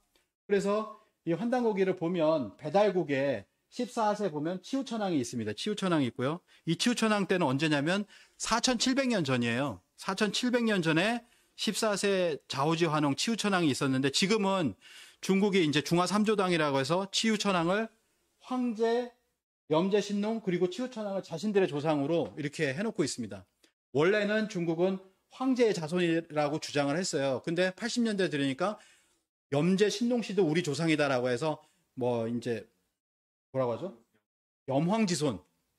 염황지손이라고 이렇게 얘기했다가 지금 뭐냐면 염황치 자손이라고 이렇게 치우천왕을 이렇게 집어넣고 있다라는 거죠. 근데 그 중국의 많은 문헌에 보면 뭐냐면 치우천왕이 쇠를 채취했다라고 나오거든요. 갈로산에서 쇠를 채취했다. 치우천왕이 이런 얘기를 합니다. 그래서 칼, 투구, 갑옷, 창 등을 만들었다라고 이야기를 하거든요. 그래서 평창 동계 올림픽에서 몇 번째죠 이게? 네. 평창 동계 올림픽 개막식에서 사실은 개막식을 다 보셨지만 이게 모르시는 분이 계실 거예요. 그래서 잠깐 한번 이렇게 보도록 하겠습니다. 그 평창 동계 올림픽에서 안 보이시죠? 네. 잠깐만 끌게요. 그러면은 됐지? 꺼버리고.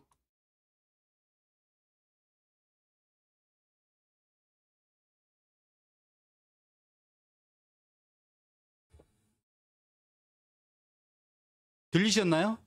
다시 한번 들어보도록 하겠습니다. 자, 소망의 불꽃이라고 하는 부분인데요. 소리가 납니다.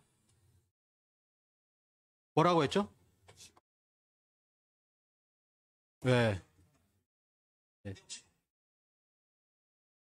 치우라고 했습니다. 치우. 김연아 선수가 이제 성화봉송을 한 이후에, 그 다음에 뭐냐면은, 그 다음에 내려오면서 이제 춤을 추기 시작하는데, 도깨비 문양을 한 사람들이 춤을 추기 시작하는데, 그때 소리가 딱 두 글자가 들려요. 치우라고 합니다. 치우라고 하거든요. 그러면서 도깨비 문화로 이어지거든요. 치우가 이제 도깨비의 어떤 상징으로 우리나라에서 이렇게, 쓰여지고 있습니다. 그래서 그런 부분을 보면, 야, 이건 설명은 안 해요. 이 연출가들이 설명은 안 합니다. 설명은 안 하고 있는데 뭐냐면은 치우라는 얘기를 거기다 삽입했다라고 하는 거예요. 아는 사람은 알아라. 그게 만약에 중국의 조상이었다면 우리가 평창 올림픽에서 우리 문화를 보여주고 우리 역사를 보여주고 있는데 거기다 치우라고 외쳤겠느냐라고 하는 것이죠. 그게 바로 어떤 치우천왕이 우리의 어떤 그 배달국의 어떤 그 왕이라고 하는 황제 천왕이라고 하는 것을 이렇게 보여주는 겁니다.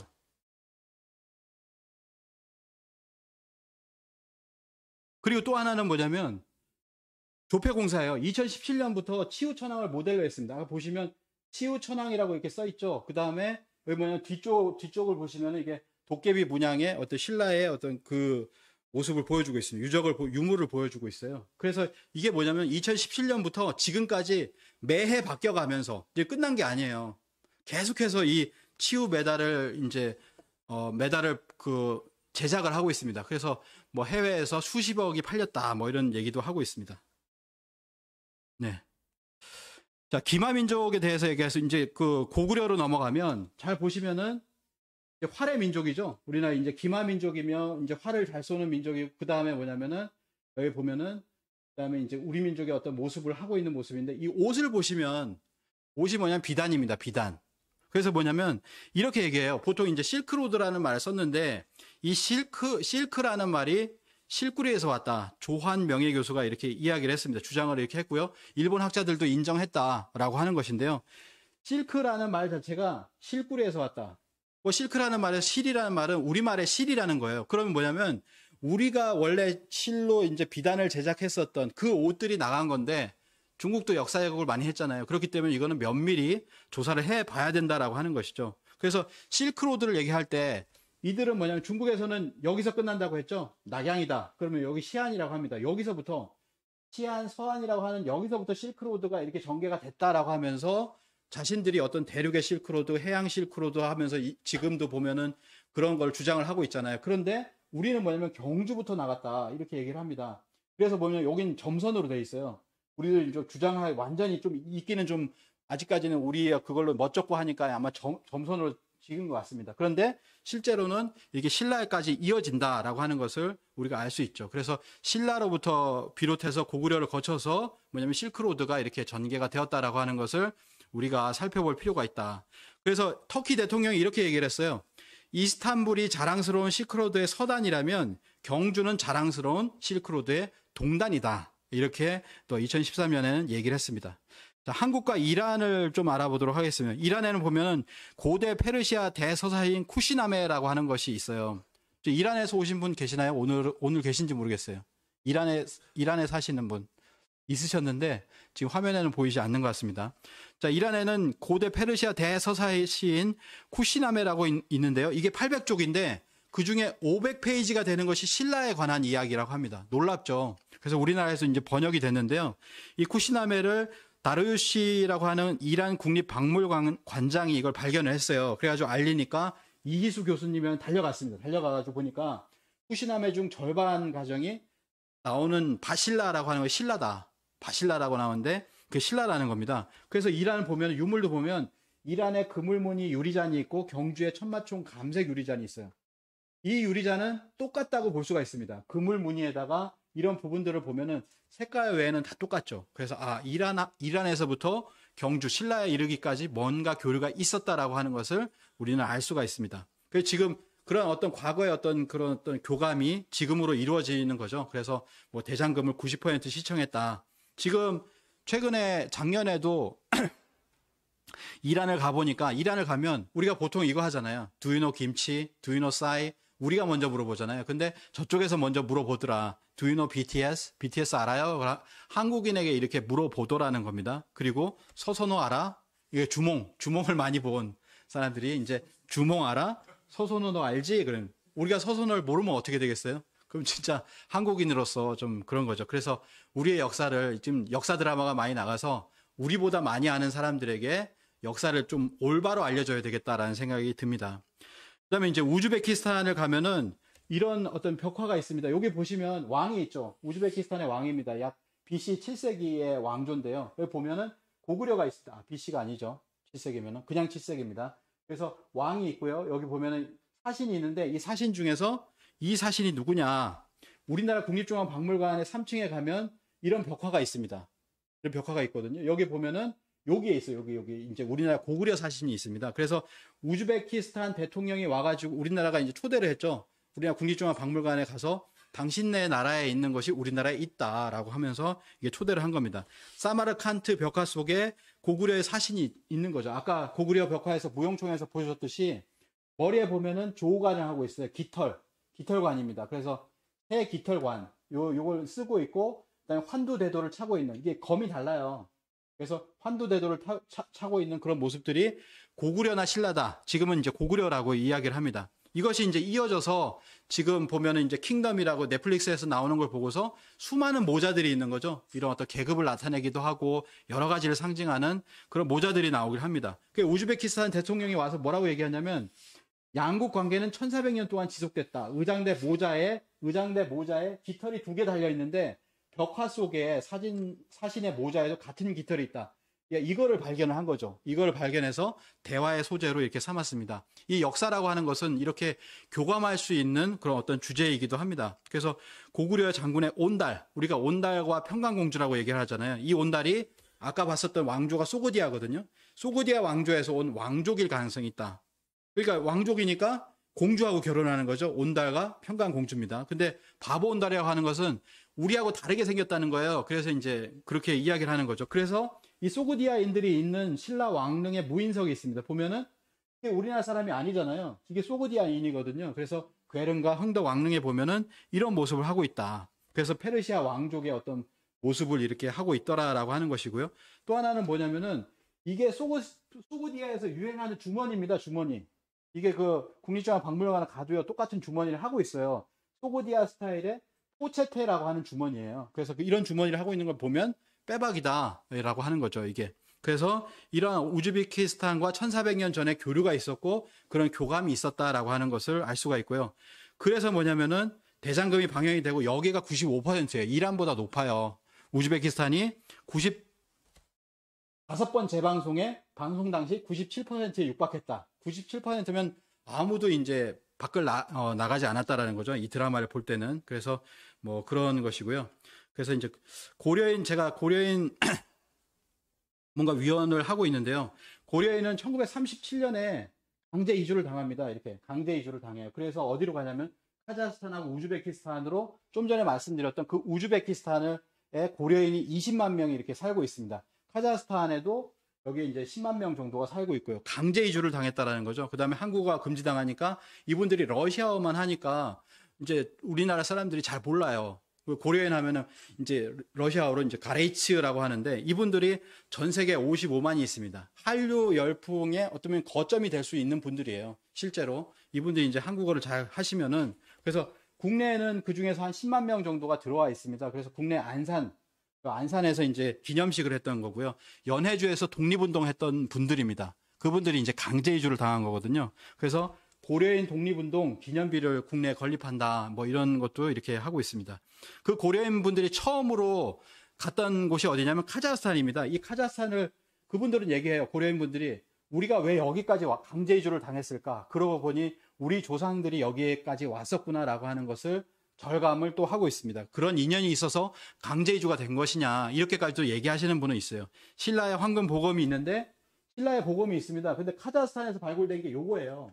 요 부분만 발굴이 돼서 이게 무슨 용도인가 잘 몰랐었는데 신라에서 완전체가 나오니까 이게 검이라는 걸 알았어요. 검이라는 걸 알아서 이렇게 표시를 한 겁니다. 그래서 카자흐스탄하고 같은 것이 있더라라고 하는 것이죠. 그러면은 이걸 보니까 동유럽 원산에 석류석을 사용을 하고 있습니다. 동유럽 원산에 석류석을 사용을 하고 켈트 문양이라고 합니다. 파도 치는 이 켈트 문양. 그러니까 뭐냐면은 그쪽의 문양이니까 바로 이 카자흐스탄이든 그 더 왼쪽으로 가가지고 거기에서 나온 거예요. 거기서 나온 것이 신라하고 교류를 했다? 굉장히 우리가 알고 있는 신라가 아니다라는 거죠. 굉장히 먼 거리를 교류를 했고, 그 다음에 뭐냐면은 무덤이 있습니다. 흑이나 돌 쿠르간이라고 하는데요. 카자흐스탄의 이식 쿠르간이라고 해서 봉분이 있는 무덤이죠. 그래서 이런 무덤이 있는데 경주에 있는 황남동의 대릉원, 아마 경주에 한번 가보시면은 여기에 이런 무덤이 한 150개 정도가 있잖아요. 그래서 이런 무덤들이 있는데 이것이 같다. 어떻게 카자흐스탄하고 무덤의 양식이 같을 수가 있냐. 무덤 양식이라고 하는 것은 좀처럼 바꾸지 않는다라고 하는 것이죠. 그래서 우리나라도 보면 국립중앙박물관이나 이런 데서 조사단이 거기서 발굴을 하고 있습니다. 예. 그리고 어느 강사님께서 이제 황금인간 말씀해 주셨는데요. 여기가 이제 그 카자흐스탄이에요. 카자흐스탄의 황금인간의 모형을 전시해 놓은 것이고 저도 한번 갔었기 때문에 하나 썼는데요. 황금인간이라고 합니다. 근데 우리나라 이런 게 많잖아요. 신라 금관이 있습니다. 금 귀걸이가 있죠. 귀걸이가 있습니다. 그리고 허리띠가 있어요. 허리띠가 있는데 이거를 다 입으면 어떻게 되냐면 황금 인간이 됩니다. 근데 우리는 마네킹을 세워가지고 거기에다가 이렇게 세워놓지 않고 뉘어놨어요. 우리는 박물관에 가면 이걸 갖다가 이렇게 밑으로 해놨습니다. 그렇지만 우리도 마네킹을 해놓고 거기다가 이렇게 세워놓는다면 황금 인간인데 카자흐스탄의 황금 인간보다 더 빛나는, 더 정교한 그런 황금 인간이 되는 거거든요. 어떤 정책적인 부분이라고 생각을 하고 결국에는 뭐냐면 카자흐스탄하고 우리하고 황금 문화가 공유되어 있더라라고 하는 겁니다. 신라 금관이나 황금 유물에서 보이는 것과 신통하게 거의 같다. 실크로드의 저쪽 끝에 그리고 실크로드의 끝인 우리 경주 신라 이것이 같다라고 하는 거예요. 과거에도 이런 어떤 고대의 한류라고 볼 수 있는 어떤 교류가 있었다라고 하는 것이죠. 그 핵심이 이제 신라 금관이고 신라 금관이 있습니다. 그래서 그 신라 환단고기 북콘서트를 잘 보시면 경주에서 한 환단고기 북콘서트를 보시면은 이런 어떤 신라와 그런 어떤 교류들을 확실하게 이렇게 알 수가 있습니다. 신라의 금관이 인류의 원형 문화를 담고 있다라고 하는 것이죠. 그래서 전 세계 금관, 이건 전 세계도 금관이 많은데 왜 우리가 이렇게 많다고 하느냐? 순금이에요. 100% 순금 금관이 있는데 신라가 7점, 가야가 2점, 외국에 3점이 있더라. 금관의 종주국이 바로 신라라고 하는 것이죠. 그래서 신라의 금관은 중앙아시아나 알타이, 몽골, 만주 지역에서 나타난 여러 형태의 금관의 아름다운 요소들을 모두 소화해내고 추상화하여 가장 아름다운 아름답게 예술적으로 승화를 하고 있다. 거의 끝났습니다. 자, 알타이입니다. 알타이를 보도록 하겠습니다. 이것도 한번 보셔야 되는데요. 자, 외국 가면 다 이렇게 얘기하는데 우리는 진짜야? 우리는 잘 모르니까. 카자흐스탄 문화공보부 장관이 이렇게 얘기를 합니다. 귀하는 단순히 카자흐스탄에 온 것이 아니다. 알타이 지역에 살던 조상에서 나온 형제들의 땅에 온 것입니다. 알타이 지역에서 살던 조상에게서 나온 형제들이 온 것이다. 알타이에서 낳고 서쪽으로 이동한 사람이 카자흐인이 됐다. 자기들이 되었다는 거예요. 동쪽으로 이동한 사람들이 한국인이라고 불리게 된 것이다. 이렇게 이야기를 하는 겁니다. 알타이에서 서쪽은 카자흐인이 됐고 동쪽으로 해서 그 끝자락으로 온 것이 바로 한국인이다. 우리는 형제 국가입니다. 이렇게 얘기를 하는데 우리는 당황을 하는 거죠. 이런 얘기 못 들었는데 이렇게 얘기를 하는 겁니다. 그래서 알타이가 이제 금악이라고 합니다. 알타이산, 금산, 알타이라는 게 금이라는 뜻이잖아요. 그래서 금산, 금악산, 골드 마운틴 이렇게 얘기를 하는데 삼국유사에 보면은 이 금악산이 나오질 않습니다. 삼국유사에 보면 이렇게 나오죠. 삼위와 태백산을 가보니 환인천재께서 아래쪽으로 삼위산과 태백산을 보니 가히 홍익인간하다. 가히 홍익인간 할 만한 땅이구나. 그래서 여기 환웅천왕을 보내셔가지고 이게 태백산에서 개천을 하게 하는 것이죠. 신시개천을 하게 하는 것인데, 근데 뭐냐면은 금악으로 간 사람이 있어요. 좀 전에 말씀드렸던 이 알타이산으로 간 세력이 있다라고 하는 것이죠. 그래서 보면은 이것이 유일하게 이 태백일사에 보면 이런 얘기가 나옵니다. 조대기에 이렇게 기록되어 있다라고 해서 안파견 환인께서 금악, 삼위, 태맥을 두루 살피더니, 우리가 삼국유사에는 삼위산과 태백산 이 두 가지가 나와요. 두 군데가 나와서 환웅천왕이 태백산으로 가고 그 다음에 중국의 시조가 되는 반고가 삼위산으로 갑니다. 금악이라는 것도 두루 살폈다라는 거죠. 그러니까 뭐냐면 기록에는 없지만 금악으로 누군가를 보냈을 것이다. 금악에 누군가 갔을 거 아니에요. 이 금악이라는 건 알타이잖아요. 금악, 삼위, 태백을 두루 살피더니 태백은 가히 널리 인간을 이롭게 할 만한 곳이다. 홍익인간 할 만한 곳이다라고 하는 거죠. 그래서 이 금악이 나온다라는 거예요. 우리가 이제 갈 만한 곳으로서. 그래서 그곳이 그곳에 지금 알타이 공화국이 있고, 여기 보면은 똑같은 파지릭, 쿠르간이 있다. 파지릭이라고 하는 그 권역에 보면은 155개의 쿠르간이 있다. 그리고 경주에 보면은 쿠르간이라고 얘기할 수 있죠. 그 경주에도 150여 개의 쿠르간이 있는데, 여기 보면 이 쿠르간이 있다는 거예요. 그럼 무덤이 있다라는 겁니다. 그래서 이 무덤에서 이 알타이에 이런 무덤이 있고, 카자흐스탄, 여기가 카자흐스탄이에요. 카자흐스탄에 이런 무덤이 있고, 그 다음에 여기도 쿠르간이 있더라. 이렇게 쿠르간의 어떤 이동 경로를 보는데요. 이 파지릭이라고 하는 곳에 보면은 이렇게 있습니다. 벽화, 양탄자 같은 것인데요. 여기 보면은 말의 이 앞부분과 이 말의 앞가슴에 뭐가 있냐면 이런 게 있어요. 이런 게. 고곡이라고 합니다. 고곡이거든요. 고곡. 그래서 이제 구분옥이다라고 해서 일본의 학자들이 이제 고곡이라고 했습니다. 일단 고곡이라고 하고요. 그래서 이것이 가장 많이 나는 곳이 뭐냐면 신라입니다. 신라가야 이런 곳에서 신라가야 이 금관을 보시면 아시겠지만 이게 붙어 있잖아요. 이렇게 이 고곡의 어떤 정신적 상징이 무엇이냐 이것도 보면 신라를 다루고 있는 신라 경주 한 콘을 보시면 됩니다.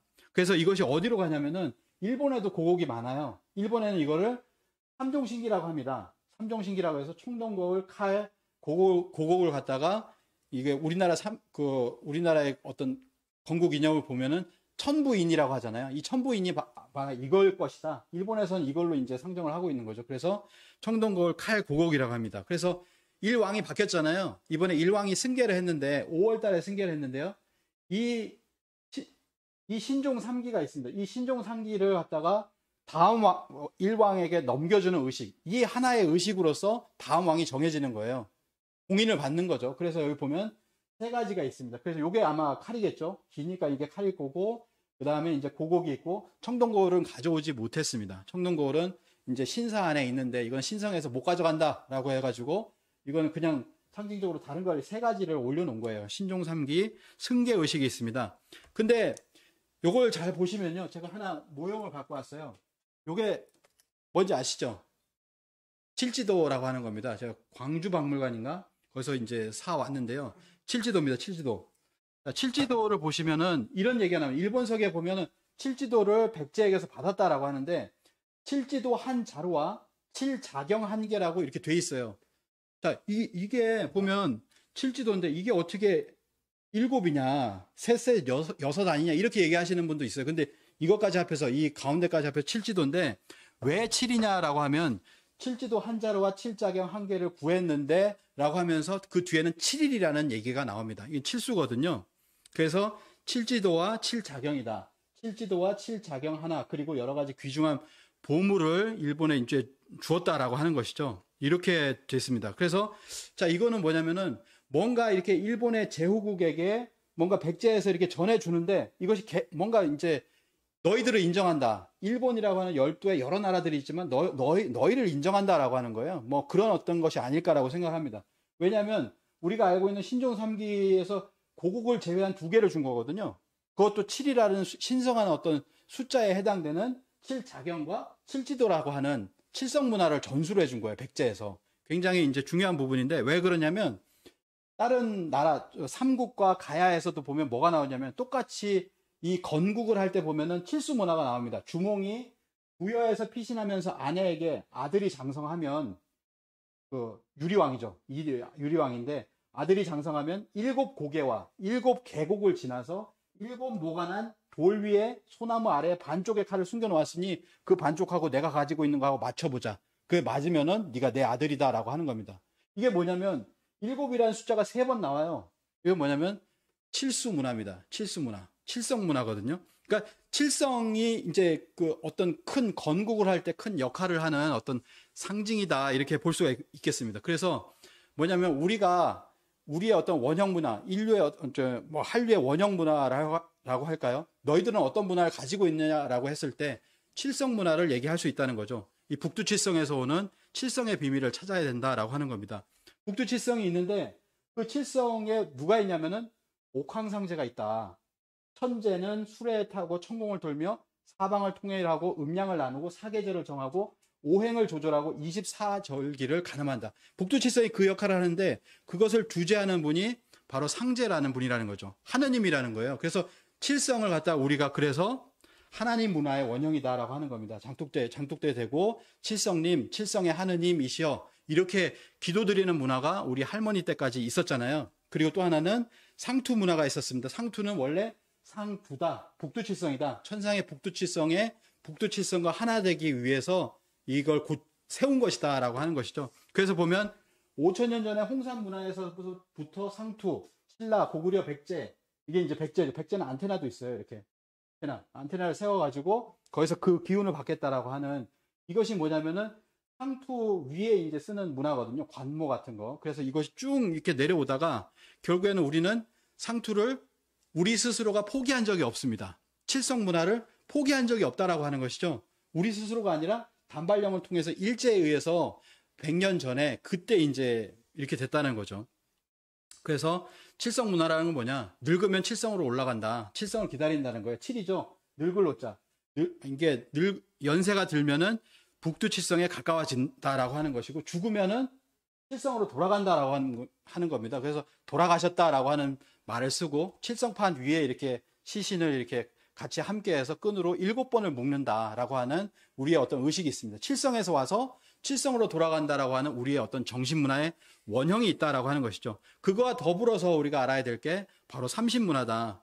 많이 들으셨을 거니까 바로 이 삼신, 땅에는 사만이 있다라고 해서 셋으로 나눠서 다스리잖아요. 뭐 카자흐스탄도 보면은 아까 말씀드린 오르타주스, 울루주스, 크스주스 이런 것이 있고 몽골도 삼울루스가 있고 이렇게 하는데 이것의 원형이 어디냐면 단군조선. 이 단군조선에 보면 사만 관경제가 있었다. 진한 마음 변한 이 사만이 있었다. 셋으로 나누어서 다스렸다라고 하는 것이 있다라는 겁니다. 이것이 모두 유목문화에서 모든 역사들은 뭐냐면 동방 사만에서 이루어져 가지고 유목문화의 어떤 국가들이 전부 다 이 사만을 채택을 했다라고 하는 겁니다. 그래서 우리 문화의 원형이 이것을 이제 짤막하게 몇 가지만 얘기를 했지만 이 삼신문화 그리고 칠성문화 이거를 통합해서 어떤 신교 문화, 우리 민족의 어떤 신의 가르침을 받는 그 문화가 있었다라고 하는 거예요. 그래서 이러한 어떤 문화의 원형들도 이제 앞으로 좀 더 이제 환단국을 공부하시면서 배우시면 좋겠다라는 생각이 들고요. 그래서 삼국유사를 딱 봤어요. 삼국유사에 가야의 건국을 보면 이런 얘기가 나옵니다. 하나로부터 셋을 이루고 셋으로부터 7을 이룬다라는 얘기가 나오거든요. 와, 이런 걸 보면은 정말 이게 우리가 이제 원문을 봐야 되는구나. 원문을 보지 않으면 학자들이 이런 걸 가르쳐 주지가 않잖아요. 여기에 무슨 메시지가 있는지 가르쳐 주지를 않습니다. 그래서 처음에 이제 그 가야에 보면은 수로왕이 있고 그다음에 허황옥이라고 하는 분이 있는데 이분은 뭐라고 했냐면 나는 아유타국의 공주다 이렇게 얘기를 했습니다. 근데 그 아유타국이 바로 인도다. 그걸 조사를 해보니까 인도의 아유타국에서부터 이렇게 와가지고 김수로왕과 결혼해서 가야가 건국했다라고 하는 것을 얘기를 합니다. 그래서 호황후 기념공원이 인도에 있어요. 인도에 있거든요. 이렇게 이야기를 합니다. 김정숙 여사 이렇게 얘기해요. 고대의 인연이 현대로 이어지고 두 나라가 함께 번영하는 내일로 나아갈 수 있음을 확인하는 일이다라고 얘기했습니다. 고대의 어떤 인연. 우리는 고대의 인연이 있거든요. 왜냐하면 고대 한류 또는 고대 뭔가 이렇게 교류를 했던 그 나라들이 있습니다. 그 나라들과 현대로 이어져서 모두 함께 번영을 해보자. 서로 홍익인간하고 그런 상생을 해보자라고 하는 것이죠. 그래서 이러한 부분들이 있는데 뭐 이런 거는 나중에 그 가야 환단고기 북콘서트가 있습니다. 그걸 다 보시면은 실제로 허황옥이 어떻게 인도에서부터 해가지고 이 가야의 땅까지 오게 돼서 김수로왕과 결혼을 하고 그 다음에 뭐냐면은 아들을 낳잖아요. 10아들을 낳고 그 다음에 그 딸을 이렇게 낳았는데 이 중에 첫째는 왕위를 계승하고 둘째, 셋째는 허씨가 되고 그리고 7명의 아들은 뭐냐면 우리는 무엇을 합니까? 라고 하면서 뭐 절에 들어갔다는 얘기에 또 하나는 뭐냐면 구름을 타고 넘어갔다라는 이야기가 있습니다. 그래 구름을 타고 어디로 넘어갔냐면 일본으로 넘어가잖아요. 그래서 일본으로 삼종신기를 가지고 일본으로 구름을 타고 넘어갔다. 넘어갔는데 그 봉우리가 어디냐면 다카치오 봉이다. 이렇게 이야기를 합니다. 그러니까 이걸 뭐냐면 다카치오라고 하는 것은 구지봉이다. 구지봉이 가야의 건국신화가 구지봉 설화예요. 근데 일본에 그게 건국신화에 그대로 남아 있습니다. 그래서 일본의 학자들도 뭐냐면 이렇게 얘기를 합니다. 구지봉 이렇게 일곱 아들이 이렇게 넘어왔는데 이게 가야 건국신화다. 가야 건국신화의 구지봉이다. 이렇게 이야기를 합니다. 그래서 우리가 가야를 보는 건 여기를 보잖아요.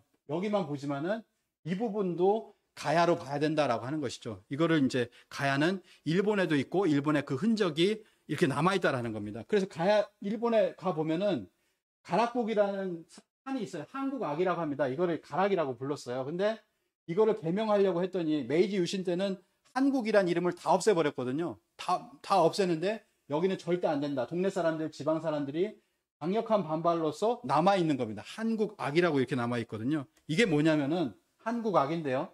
한국악인데 일본의 고사기에 보면 여기는 좋은 곳이다. 왜냐하면 가라쿠니를 향하고 있기 때문이다. 가락국을 향하고 있기 때문에 가야를 향하고 있기 때문이다. 가야를 향하고 있다는 건 뭐냐면 가야에 이주민이 왔기 때문에 자신의 고향을 그리워하는 거죠. 그래서 뭐냐면 여기도 가야다라는 겁니다. 근데 여기를 넘어갈 때 수로왕이 뭘 가지고 가냐면 아까 처음에 얘기했잖아요. 칠수 이야기가 나왔잖아요.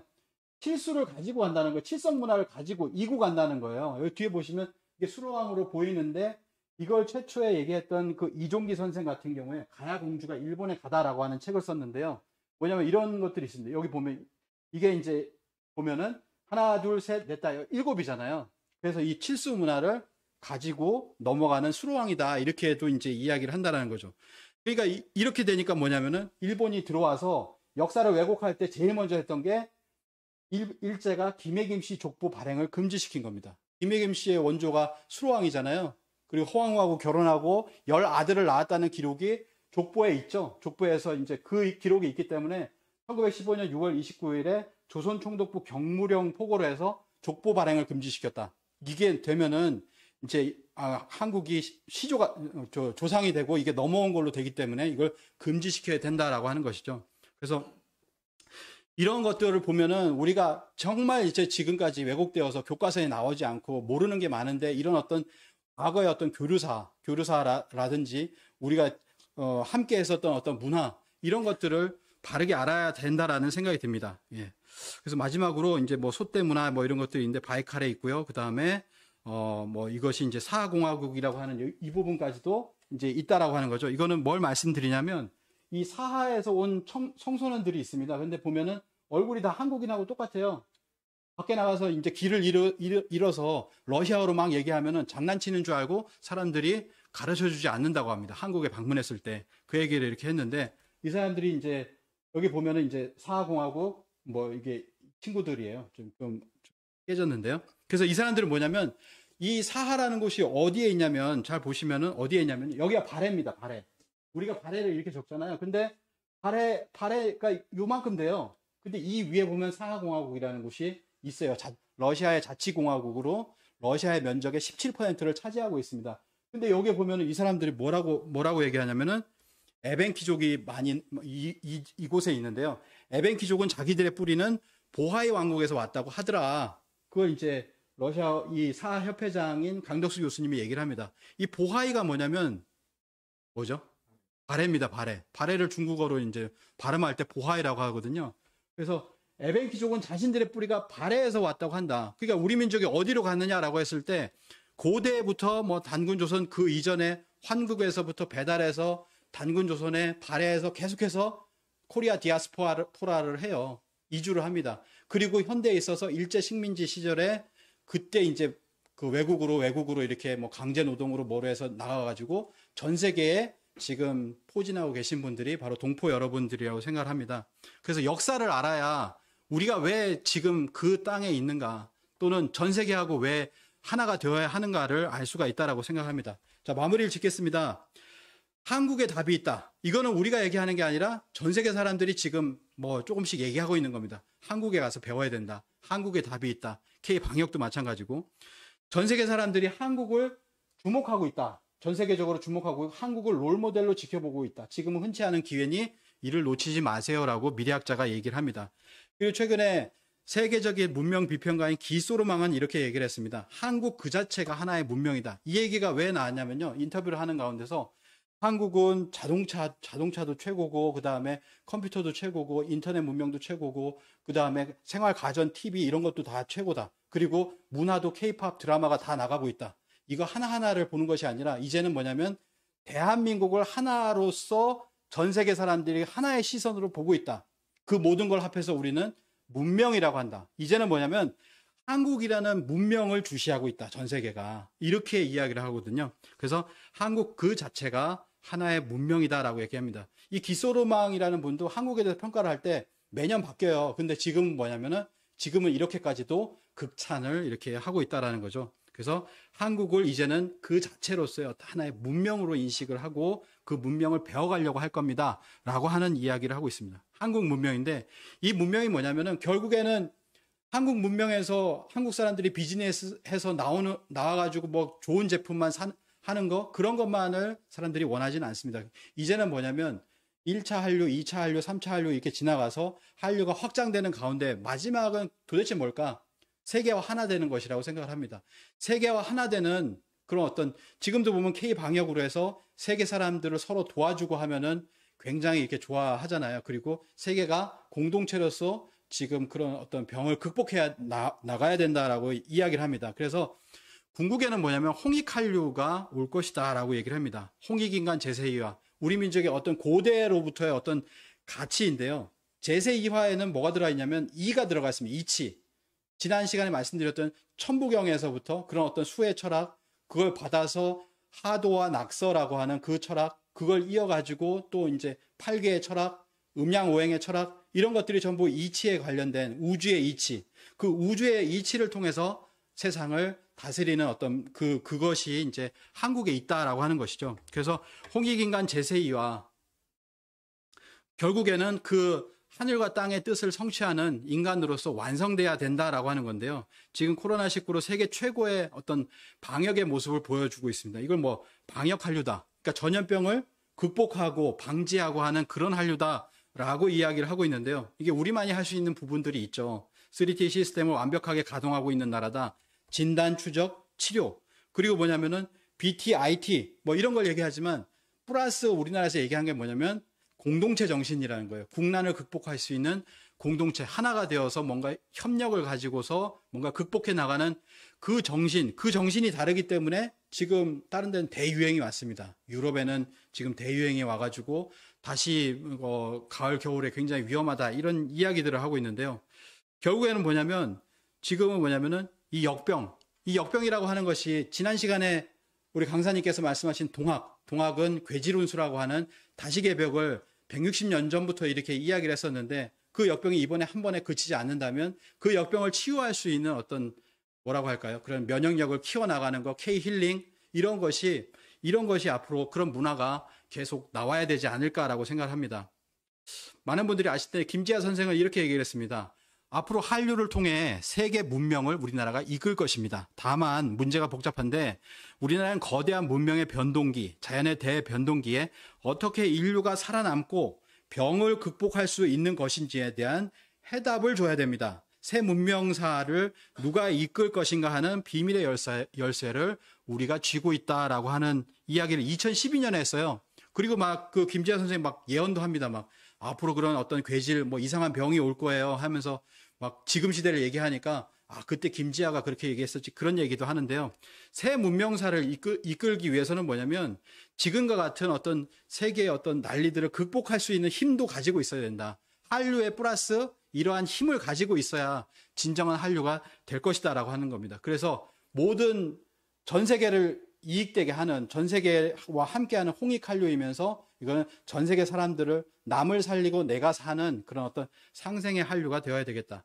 그래서 마지막으로 이제 말씀드리면 역사가 왜곡되어 있습니다. 독립운동은 못했어도 뭐 최근에 불매운동을 한다 작년에 있었죠. 근데 독립운동을 못했지만 우리가 지금은 역사 강복을 해야 된다. 일단 왜곡된 역사부터 바로 잡아야지만이 여기서부터 이제 시작이 됩니다. 그래서 이 공부가 그래서 굉장히 중요하다라는 거고요. 그래서 역사 강복부터 하고 나서 그리고 우리 민족의 어떤 정체성을 바로 알고 그리고 그거를 전 세계와 공유를 해야 된다라고 이렇게 생각을 합니다. 그래서 대한사랑의 역사 강복군으로서 모두가 함께 이렇게 하였으면 좋겠습니다. 마지막으로 11월 15일 세계 개천문화 대축제에 전 세계 함께 하였으면 좋겠습니다. 감사합니다.